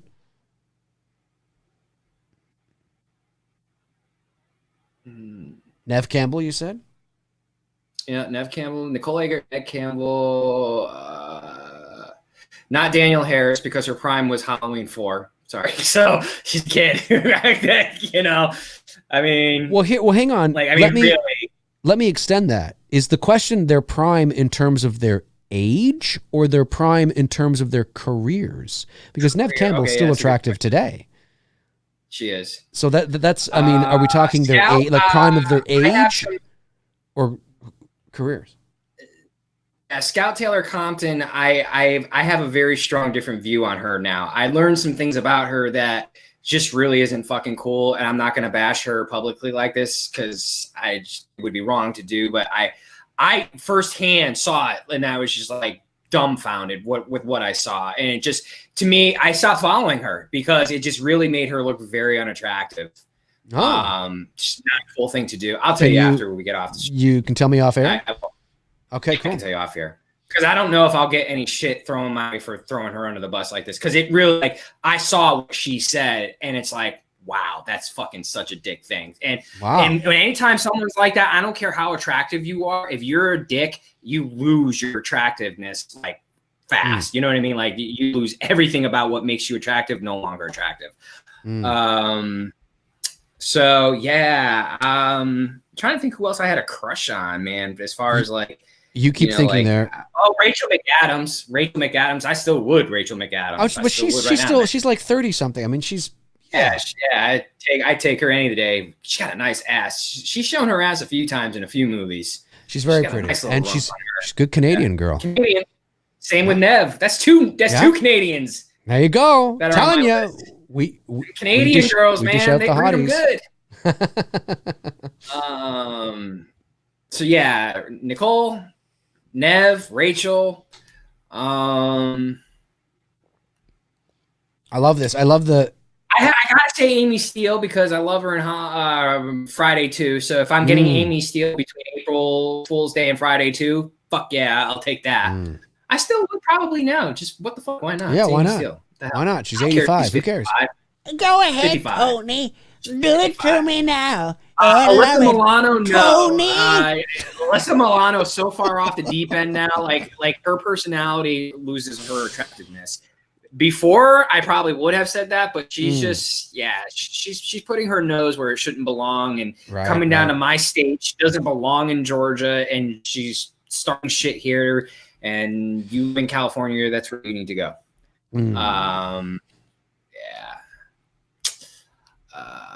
Jessica Biel, nah, I can't. That's Justin's girl, man. I can't be tapping that. That's Timberlake's girl. Where are you at? You're at. They're on the tractor, right? Yeah, they're on the tractor. Yeah, that's what they're trying to get those explosives ready and shit. They're all hauling these guys. They're doing it again. They're gonna fucking This movie's great. Tremors. Yeah, Michael Myers. Rachel, Ellie from Halloween 4 and how she looked in Halloween 5. Definitely. That's definitely. Ellie Cornell, yeah. I don't know. It depends on how you're measuring the question. I mean, if you're going to say like in the prime of their life, like an older actress that would be, because some older actresses are very attractive today. But if you're looking, I can't look at Audrey Hepburn and say I'd want to tap that. I look at Audrey Hepburn and say I want to marry that and like fucking treasure it forever. That's not a tap type situation. You would, I know you would. It's all a you know who I would tap from back in that day though. It would be Ingrid Bergman. Ooh. Rita Hayworth. Hayworth. I would tip tap that. You know who was really attractive too was Joan Crawford was very pretty. Bergman. Crawford, yeah, Bergman. Joan Crawford was What's her name? Garland's daughter, when she was younger, was very attractive. Julie Garland's daughter. Liza Minnelli? Liza, back in the day? Yeah. When she was young, she was the blonde in the blonde back in the day as well too was very pretty. She was in she was with what's his name in Bonnie and Clyde. I almost said Pierce Bronson. It's not Pierce. It's Dick Tracy. The guy who played Dick Warren Tracy. Beatty. Warren Beatty. Yeah. Whoever, I forget the blonde's name in that movie. Faye Dunaway. Yeah. Well, Faye Dunaway was very attractive. Yeah. In that film, Bonnie and Clyde, she is a fucking knockout. She's jaw-dropping beautiful. Oh yeah. Yeah, she is. I think I think you're right. I think Michael Gross probably took this as his first role after Family Ties because it's such a departure from his good cookie sort of his squeaky clean persona that he had on Family Ties. Yeah. Because he's playing the complete opposite of it. That's got to be you, man. What's that? Jennifer Love Hewitt. I'm sure that's on your list. Wow. It's number one. it's number one. You know, and I can't forget my 90210 girls from back in the day. You know, Shannon Doherty and freaking Jeannie Garth. I'd love to have them as a sandwich. That'd be a fun night. I've never fun night. Brenda and Kelly, let's get it on. I've never heard it put that way before. That's funny. I've never Freudian slip there, ladies and gentlemen. Kelly Kapowski, good old Kelly Kapowski, man. Saved by the Bell. Yeah. Tony's got a list of 400. He was asked for his top 5. That's my 5. I'm going through them all, and I'm giving you all the heavy hitters. You can't current take day, it. Dude, it's hard to say current day because I'm like older than a lot of these young girls. It feels weird saying it now. You know what I mean? Yeah. Well, that's why I think it should. Like, I can't look at these young kids anymore like the same way that I can look at someone more my age. Right, exactly. You know, like Rachel McAdams is more our age. I can say that. Nev is more, she's older than us, but I can say Nev and not feel weird. That's right. Not by much, though. Nev Campbell is, let me see here. How old is Nev Campbell? She's 40. Sharon Stone young and Sharon Stone now, I take it. I don't care.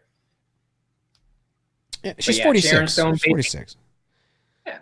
Sharon Nev Campbell's 46. Basic Instinct and Sliver. She was hot in Sliver. Winona, absolutely. Winona Ryder. Winona, I'd marry Winona. Winona, to me, I've had a crush on her going back to like Beetlejuice, and she's just looked great. She still looks great, man. And you see her in Stranger Things, she looks stunning. Winona Ryder, yeah, I think Winona Ryder's cute. A little neurotic, but certainly cute. You know what? That neuroticness, man. Shit, let's get a little crazy in the bedroom. I like that. You know that for a fact. That neuroticness means we're gonna get crazy when we close these doors tonight. That's true. It's amazing. You start talking about women, all the men in the chat room are now just throwing out any name. There's just Emma Watson. I love it, though. I love it. That's the kind of shit we do. This is what it's all about. Just hanging out, shooting the shit. Yeah, but it's just funny now. Now people just seem to be throwing out just random names of just anybody. Daryl Hannah Splash for sure. Daryl Hannah Splash. Oh my god. Yeah. Edwin A. Sordo says, "What's good, Dave and Tony? Have you guys had mistakes that actually were good when you realized it? Mistakes that were good when you realized it. I think everybody has. I think there are. Yeah, there's life mistakes that you make that you learn from that turn out to be good.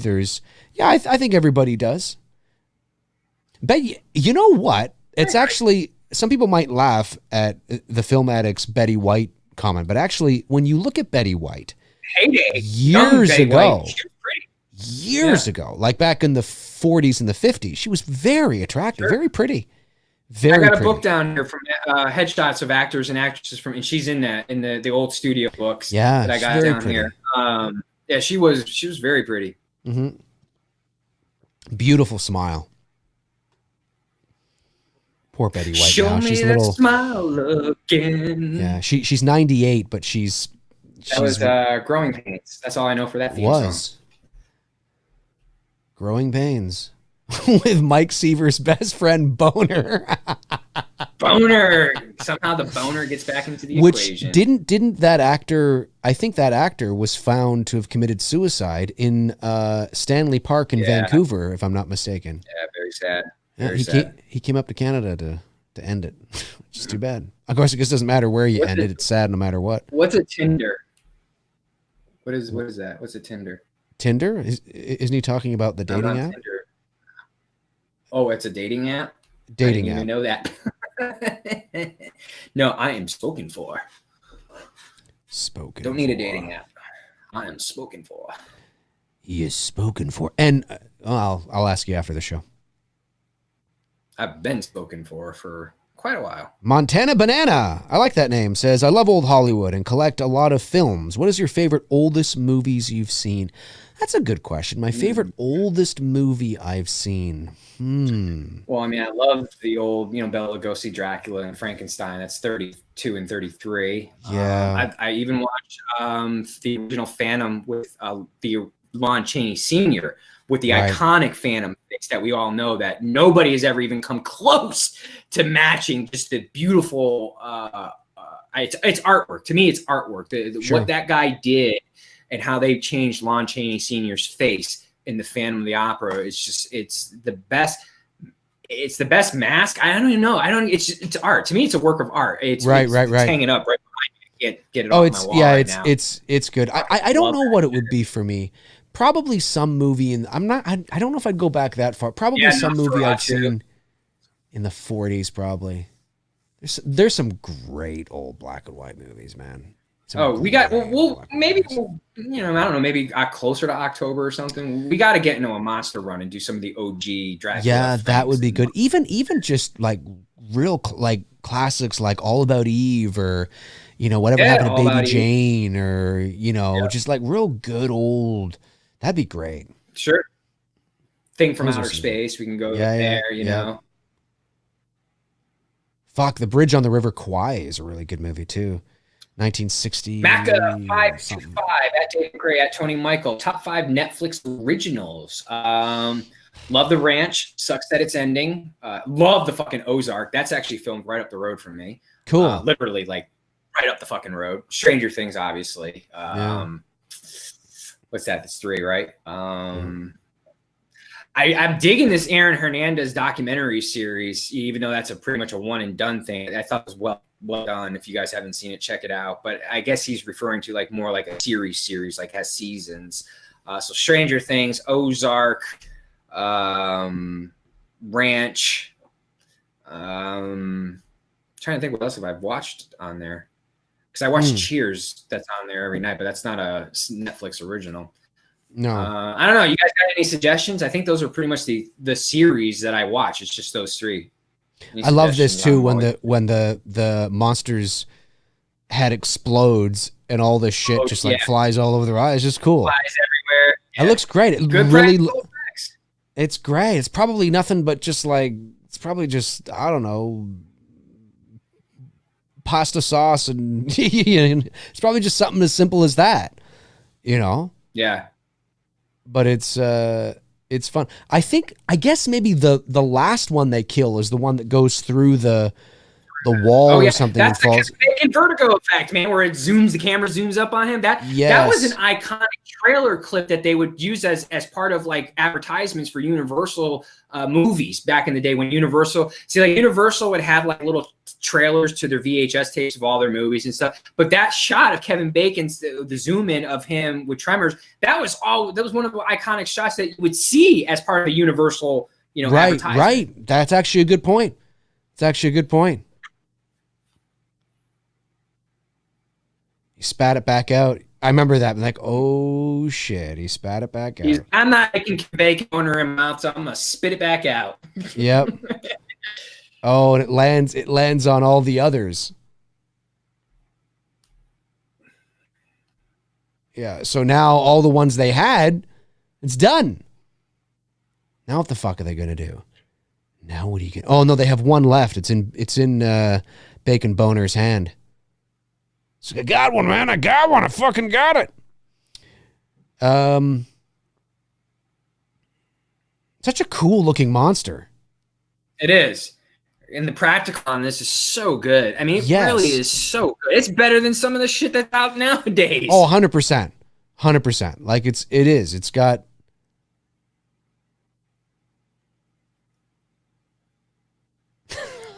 Michael Gross. I love it. Best true crime movie that I've seen, Zodiac, with Robert Downey Jr., Mark Ruffalo, That's fantastic. Jake Gyllenhaal. That's such a good flick. I forget who directed that.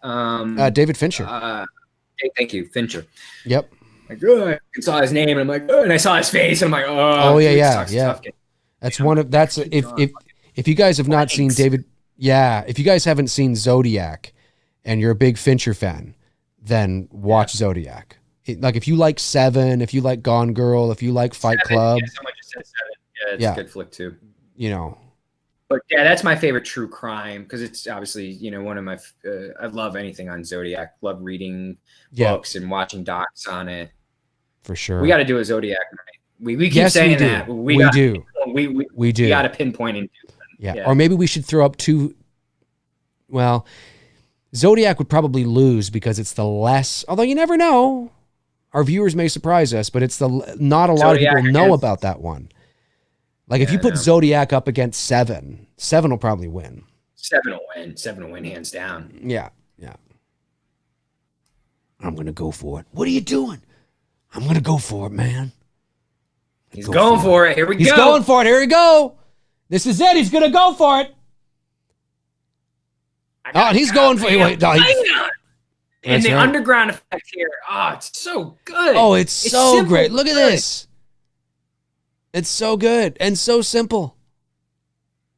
She's got the fucking lighter, so they all have to run in the end anyway. They all have to run. Yeah. And I believe that underground thing. It was all they were working miniatures in this too. I think miniatures to pull this off. 100%. This is so cool. Goes right through. Here we go. And falls right down. Yeah. Here we are. Got a plan. Yeah. Fuck. He ain't moving. No. There it is. That's the. Yeah. That shot. Now, what the first shot is beforehand, right? When that first shot, the background is moving and he's standing so that they call that a Ken Burns effect. That's right. Yep.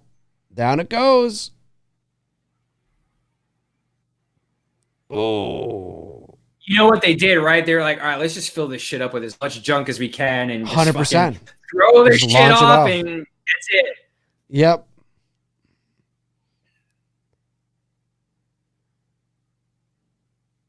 That's so funny. I remember it a bit differently, but that's funny.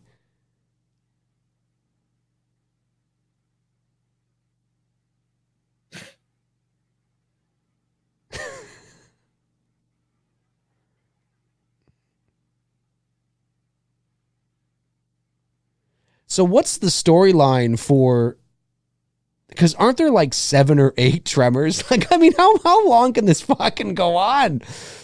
I mean, I know it's eventually become a Sharknado type thing, but still, like, I mean, type thing, which I think sort of ruins the magic of this first film. It does.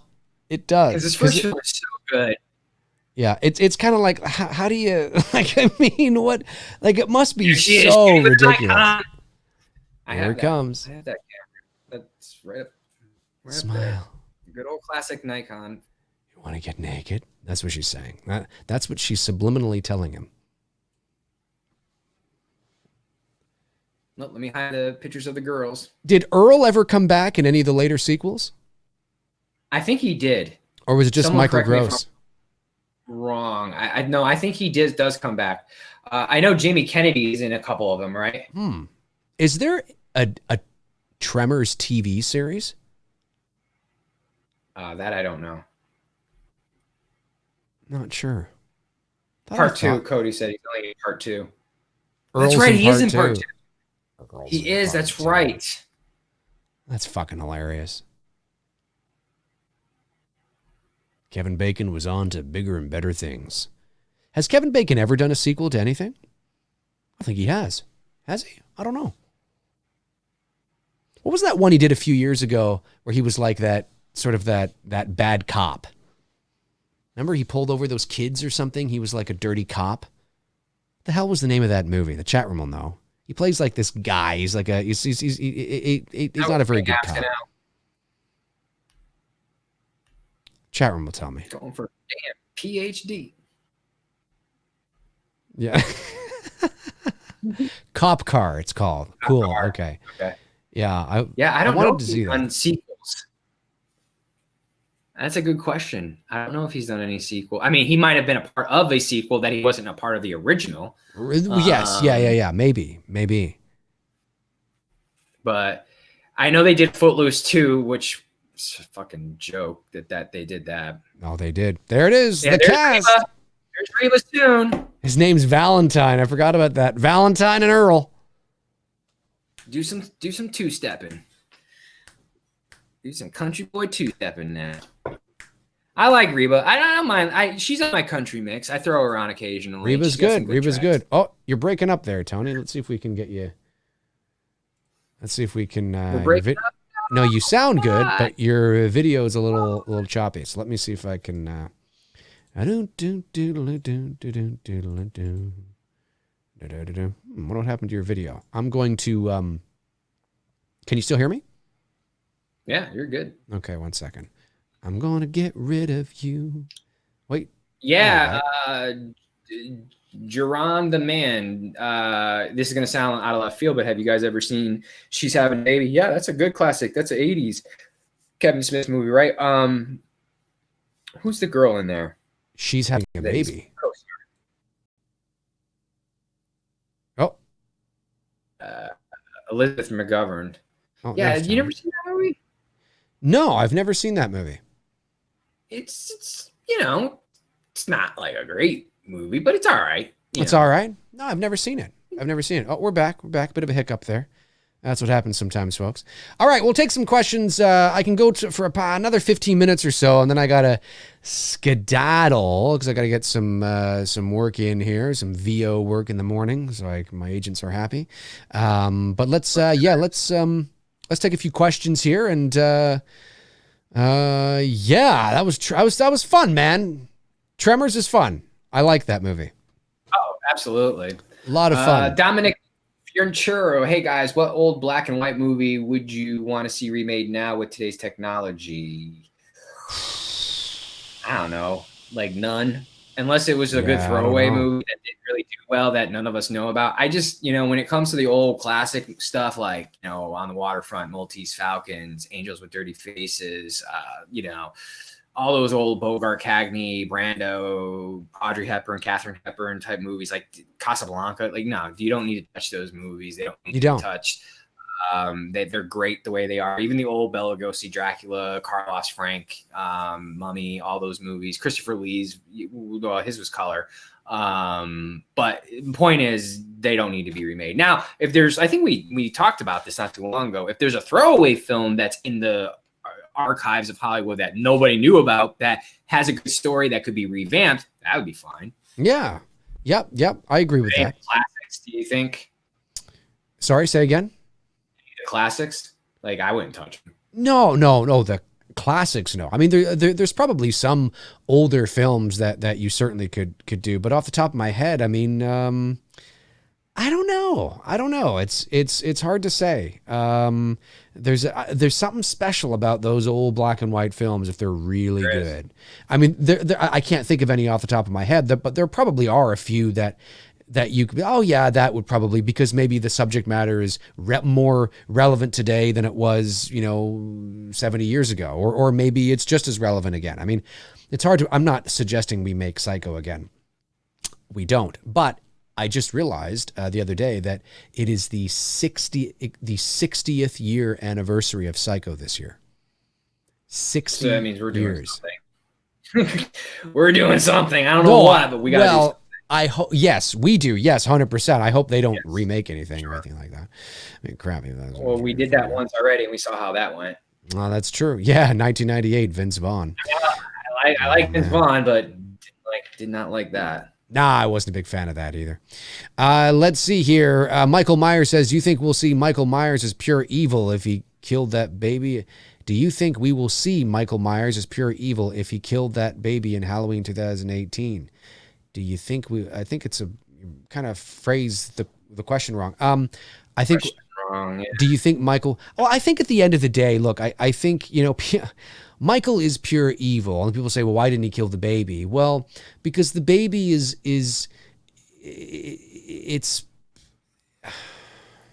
it's irrelevant to him. It's not a threat. The baby poses no threat. It's like how predators in the wild, right? And again, this is not an exact science. There are examples of, predators killing, younglings of other species, but there's a lot of evidence and examples of lions, tigers, and bears.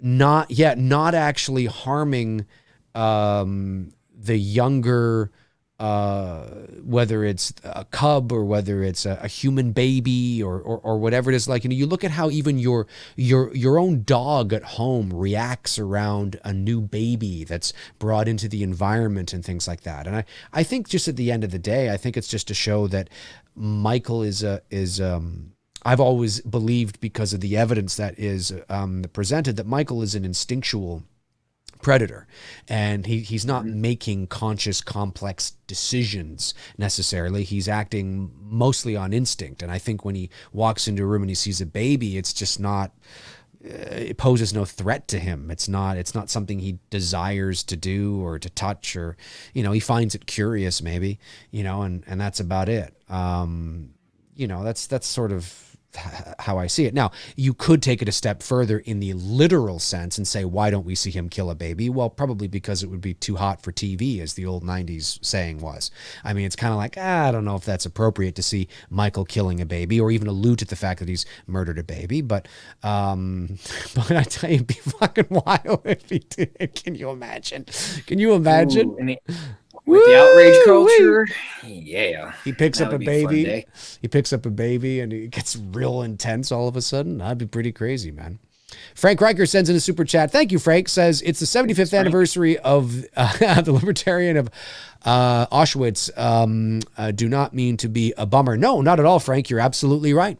It is 75 years ago. Schindler's List. Great flick. Great Spielberg flick. Yes. Yeah. Very. He won the Academy for that, right? He won Best Director for that. Yeah, he won Best Director for that, and I think he's won it twice. He won it for Schindler's List, and he won it for Saving Private Ryan, I believe, were the two movies he won it for. That's right. He's been nominated several times, but he's won it for those two films. And yeah, it's great. I mean, yeah, you're absolutely right. Yeah, hard to believe. I mean, that's just an awful situation that was. Let's see here. Mandel Goodman says, what's your thoughts in Scream if Ghostface had no motive? He just watched too many horror movies. Well, I think that was really the motive. I think it was just sort of the motive.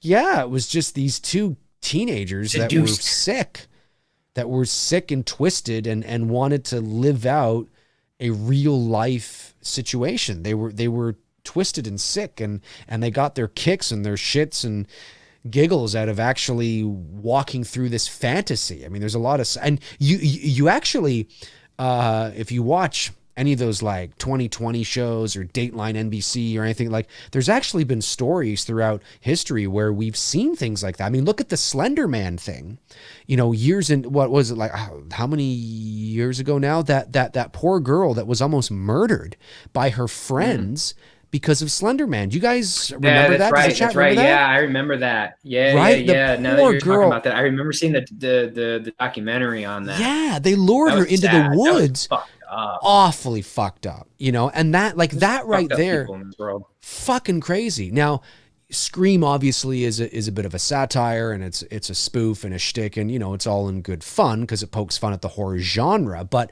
the crux of that premise was really these two guys that were like that. I mean, they just went insane, and they took their, you know, one step of love of horror movies, as the saying goes, or somebody took their love of horror movies one step too far, I think is the saying in the film. And that's sort of what it was. So, what was the motive? So yeah, so that essentially was the motive. I mean, it just was, was they just sick and twisted and fucked up. Was they just, wanted to live out their fantasy, I guess. Indeed. Let me see. Edwin A. Sordo says, "What's good, Dave and Tony? Moment that you got emotional in a movie." Well, I don't think I've ever like shed. Emotional, like what do you mean? Like I think cry? like yeah. I think so. I can't remember a movie that I've actually shed a tear to, but I do know that there's been a few where I've gotten lumps in the throat, and I can tell you two off the bat. The one you'll find kind of funny. And the other one, you're probably like, yeah, okay, I remember that. One was actually when I was watching the Pixar film Inside Out.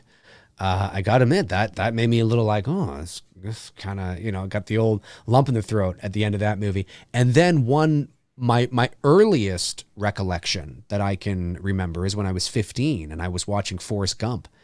And that movie, towards the end of the movie, when Jenny passes away, spoiler alert, but for fuck's sakes, come on, the movie's 25 years old. When Jenny passes away, and he's standing there at the personal grave that he's basically made for her, right? And he's talking. Tom Hanks was just brilliant.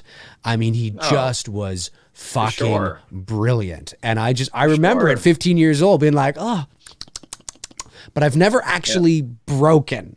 So I've come close a couple of times, but never broken. What about you, Tony? I wasn't old enough to remember, but I've heard stories from my parents that I cried like I was a baby. We're close enough. E.T. when E.T. left. Literally, like my dad told me, like I was, when he carried me out of the theater, I was bawling my eyes out. Of course, E.T. came out in 82, right? 82, yeah, that's right. So we were like 3 years old. So apparently, I don't remember it, but that's what I've been told. Now, as far as like being an adult and what I can remember, a couple movies have gotten to me a couple times. Like you said, the lump in the throat. I think I mentioned this before. Patrick Swayze and Demi Moore's Ghost. I thought you were going to say Patrick Swayze and Roadhouse. Yeah, Roadhouse. Yeah, buddy. Patrick Swayze and Sam Elliott, baby. You should have just said it. You should have just said it. I should have just and kept a straight face for like 2 minutes or so. Yeah, that would have been good. No, but Ghost, you know, because that end there where, you know, he says, I love you to her, but she responds back saying ditto because he always said it to her. Yeah. I was like, oh, man, that's like a punch that I, you know, like, fuck. You know, and that's a good one. But that's a good one.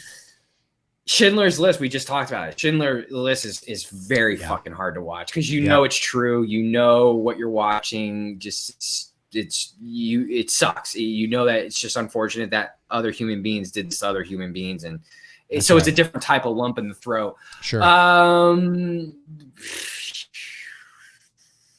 think you know. I'm not like you, dude. I am like you.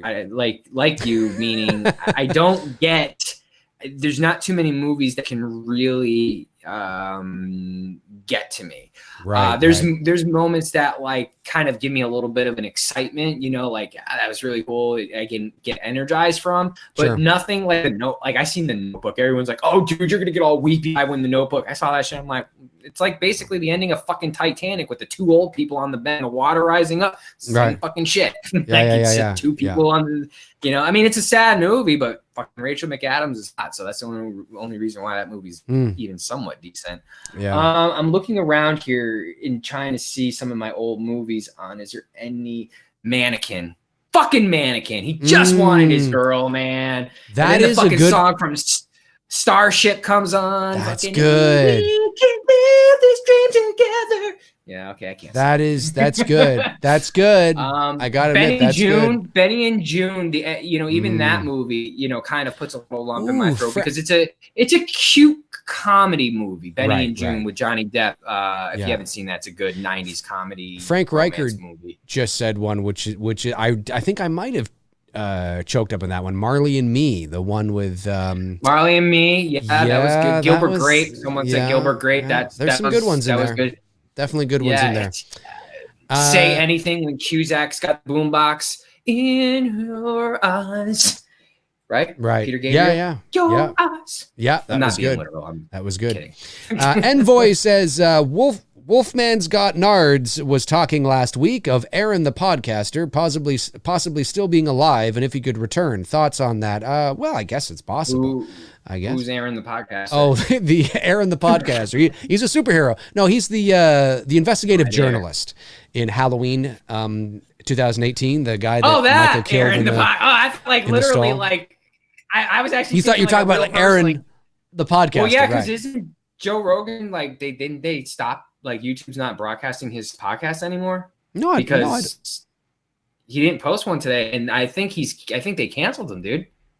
I think because Bernie retweeted the fact that Rogan was supporting him, and the fact that Rogan had Ben Shapiro on. I think Rogan got. I think he did. I don't know if it's 100% sure. I would be very surprised by that because not only is Joe Rogan making a fortune. Well, but the reason is because not only is Joe Rogan making bank from YouTube, YouTube is making bank from Joe Rogan. From him. So yeah, through advertising. Kind of like a PewDiePie situation. Right. So I would be where it's like the two need each other. Yeah, I would be stunned if that was the case. Now, there may be something happening with that. Who knows? I don't know. Maybe Rogan's away. I know he was going to be doing I think he was going on doing some stand-up too. I'm not sure. But I doubt it. I think we would have heard more about that. But anyway, sorry, say again. No, what were you going to say? Oh, I was just going to say, yeah, in terms of the investigative journalist, I mean, maybe. I mean, I could see him being back. I mean, technically we didn't see that he was fully dead. I understand that he was just in the corner going, but I think it's heavily alluded to the fact that he's probably dead. And I don't see why he would, when you have so many other people to pay attention to, people that have more prominence, people that have more, that are more interesting, people that have more nostalgia attached to them. I mean, they're bringing back Brackett, they're bringing back Lonnie, they're bringing back, Tommy, they're bringing back Lindsay, they're bringing back Marion Chambers. There's so much.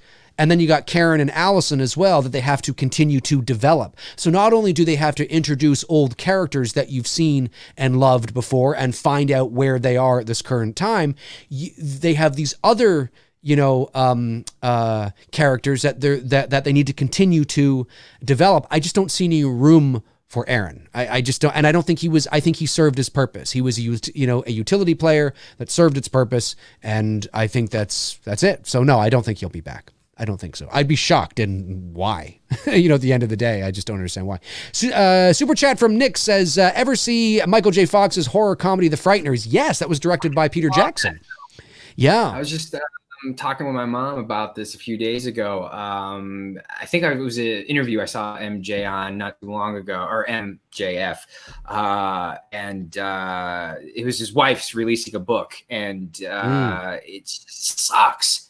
See him in the situation that he's in, because he was such a, the one thing universally that most people can say is they like Michael J. Fox. There's very rarely do you come across someone and say that, I don't like him, or he's a jerk or whatever. He's just so beloved, and just, it's very unfortunate that we as fans of his, talent got robbed of just so many movies and TV shows. Who knows what this guy could have kept going on doing, and it just fucking sucks that he got stuck in the situation he's in. It does. It does. It is unfortunate. And, you know, it's, and he's been with his wife who he met on the set of Family Ties. She's that is the definition of a fucking woman through thick and thin, sickness and in health. That's what it fucking means in sickness and in health. She's 100%. By far A grade, top quality wife. Yep. Couldn't agree more. Super chat from Frank Riker says, in The Green Mile, Percy or Wild Bill as more evil? Ooh. I would say that Percy is probably more evil because he's a wolf in sheep's clothing. Percy's the one that, oh wait. Yeah, Percy's he's the officer, right? Like one of the guards. Yeah. I would say that Percy's probably more evil. I mean, this can be debated, but Percy's a wolf in sheep's clothing, right? Because he's supposed to be doing good. He's supposed to be protecting. He's supposed to be objective, regardless of what his personal feelings are. But he's got a hidden agenda, and he doesn't give a fuck about anybody else but himself. Wild Bill, you know what? It's fucked. He's fucked up. Yeah. You know he's evil. You know what to expect. You know what you're getting with him.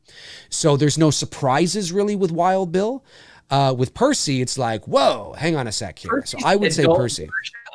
Percy's the adult version of the kid in Tremors who grew up to be a total fucking asshole. He was an asshole as a kid, but then grew up to be a fucking total asshole. That's right. That's right. That's right. Great question, Frank. Boss took care of him, boss. Yeah, boss. Great question, Frank, because The Green Mile is one of my favorite movies of all time, and I don't get too many Green Mile questions on this channel, so that's... I love Green Mile, and that's, dude, we're going to do a Green Mile night. I want to do a Green Mile night, and I want to do a Sling Blade night, because I love anything that has to do with southern vibe, southern, southern living and whatnot. Both those movies, both Sling Blade and Green Mile. Are two I'd love to do maybe we should do a Shawshank Green Mile. Yeah, that'd be cool. That'd be cool too. Shawshank's incredible as well. Great. All right, I'll tell you what. We'll go to 9:40, and then that's it. Then I got to skedaddle. I got to get out of here. All right, boss. All right, boss. Okay.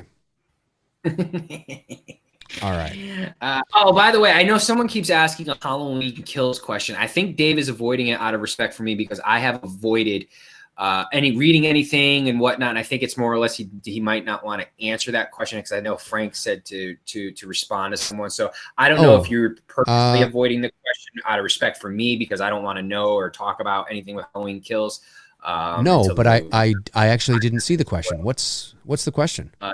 Zach Gagnola was asking a question regarding Halloween Kills. Oh, I see. Honey, I'll take my headphones off. Let me just see here. I've been wondering if there's been anything you've heard so far about Halloween Kills that has particularly excited you. I'm most excited to see Sheriff Brackett return. Most excited me. I wouldn't say there's been anything that's excited me. No, I just because we haven't heard much. I think I'm there with you. I think it'll be cool to see Brackett return.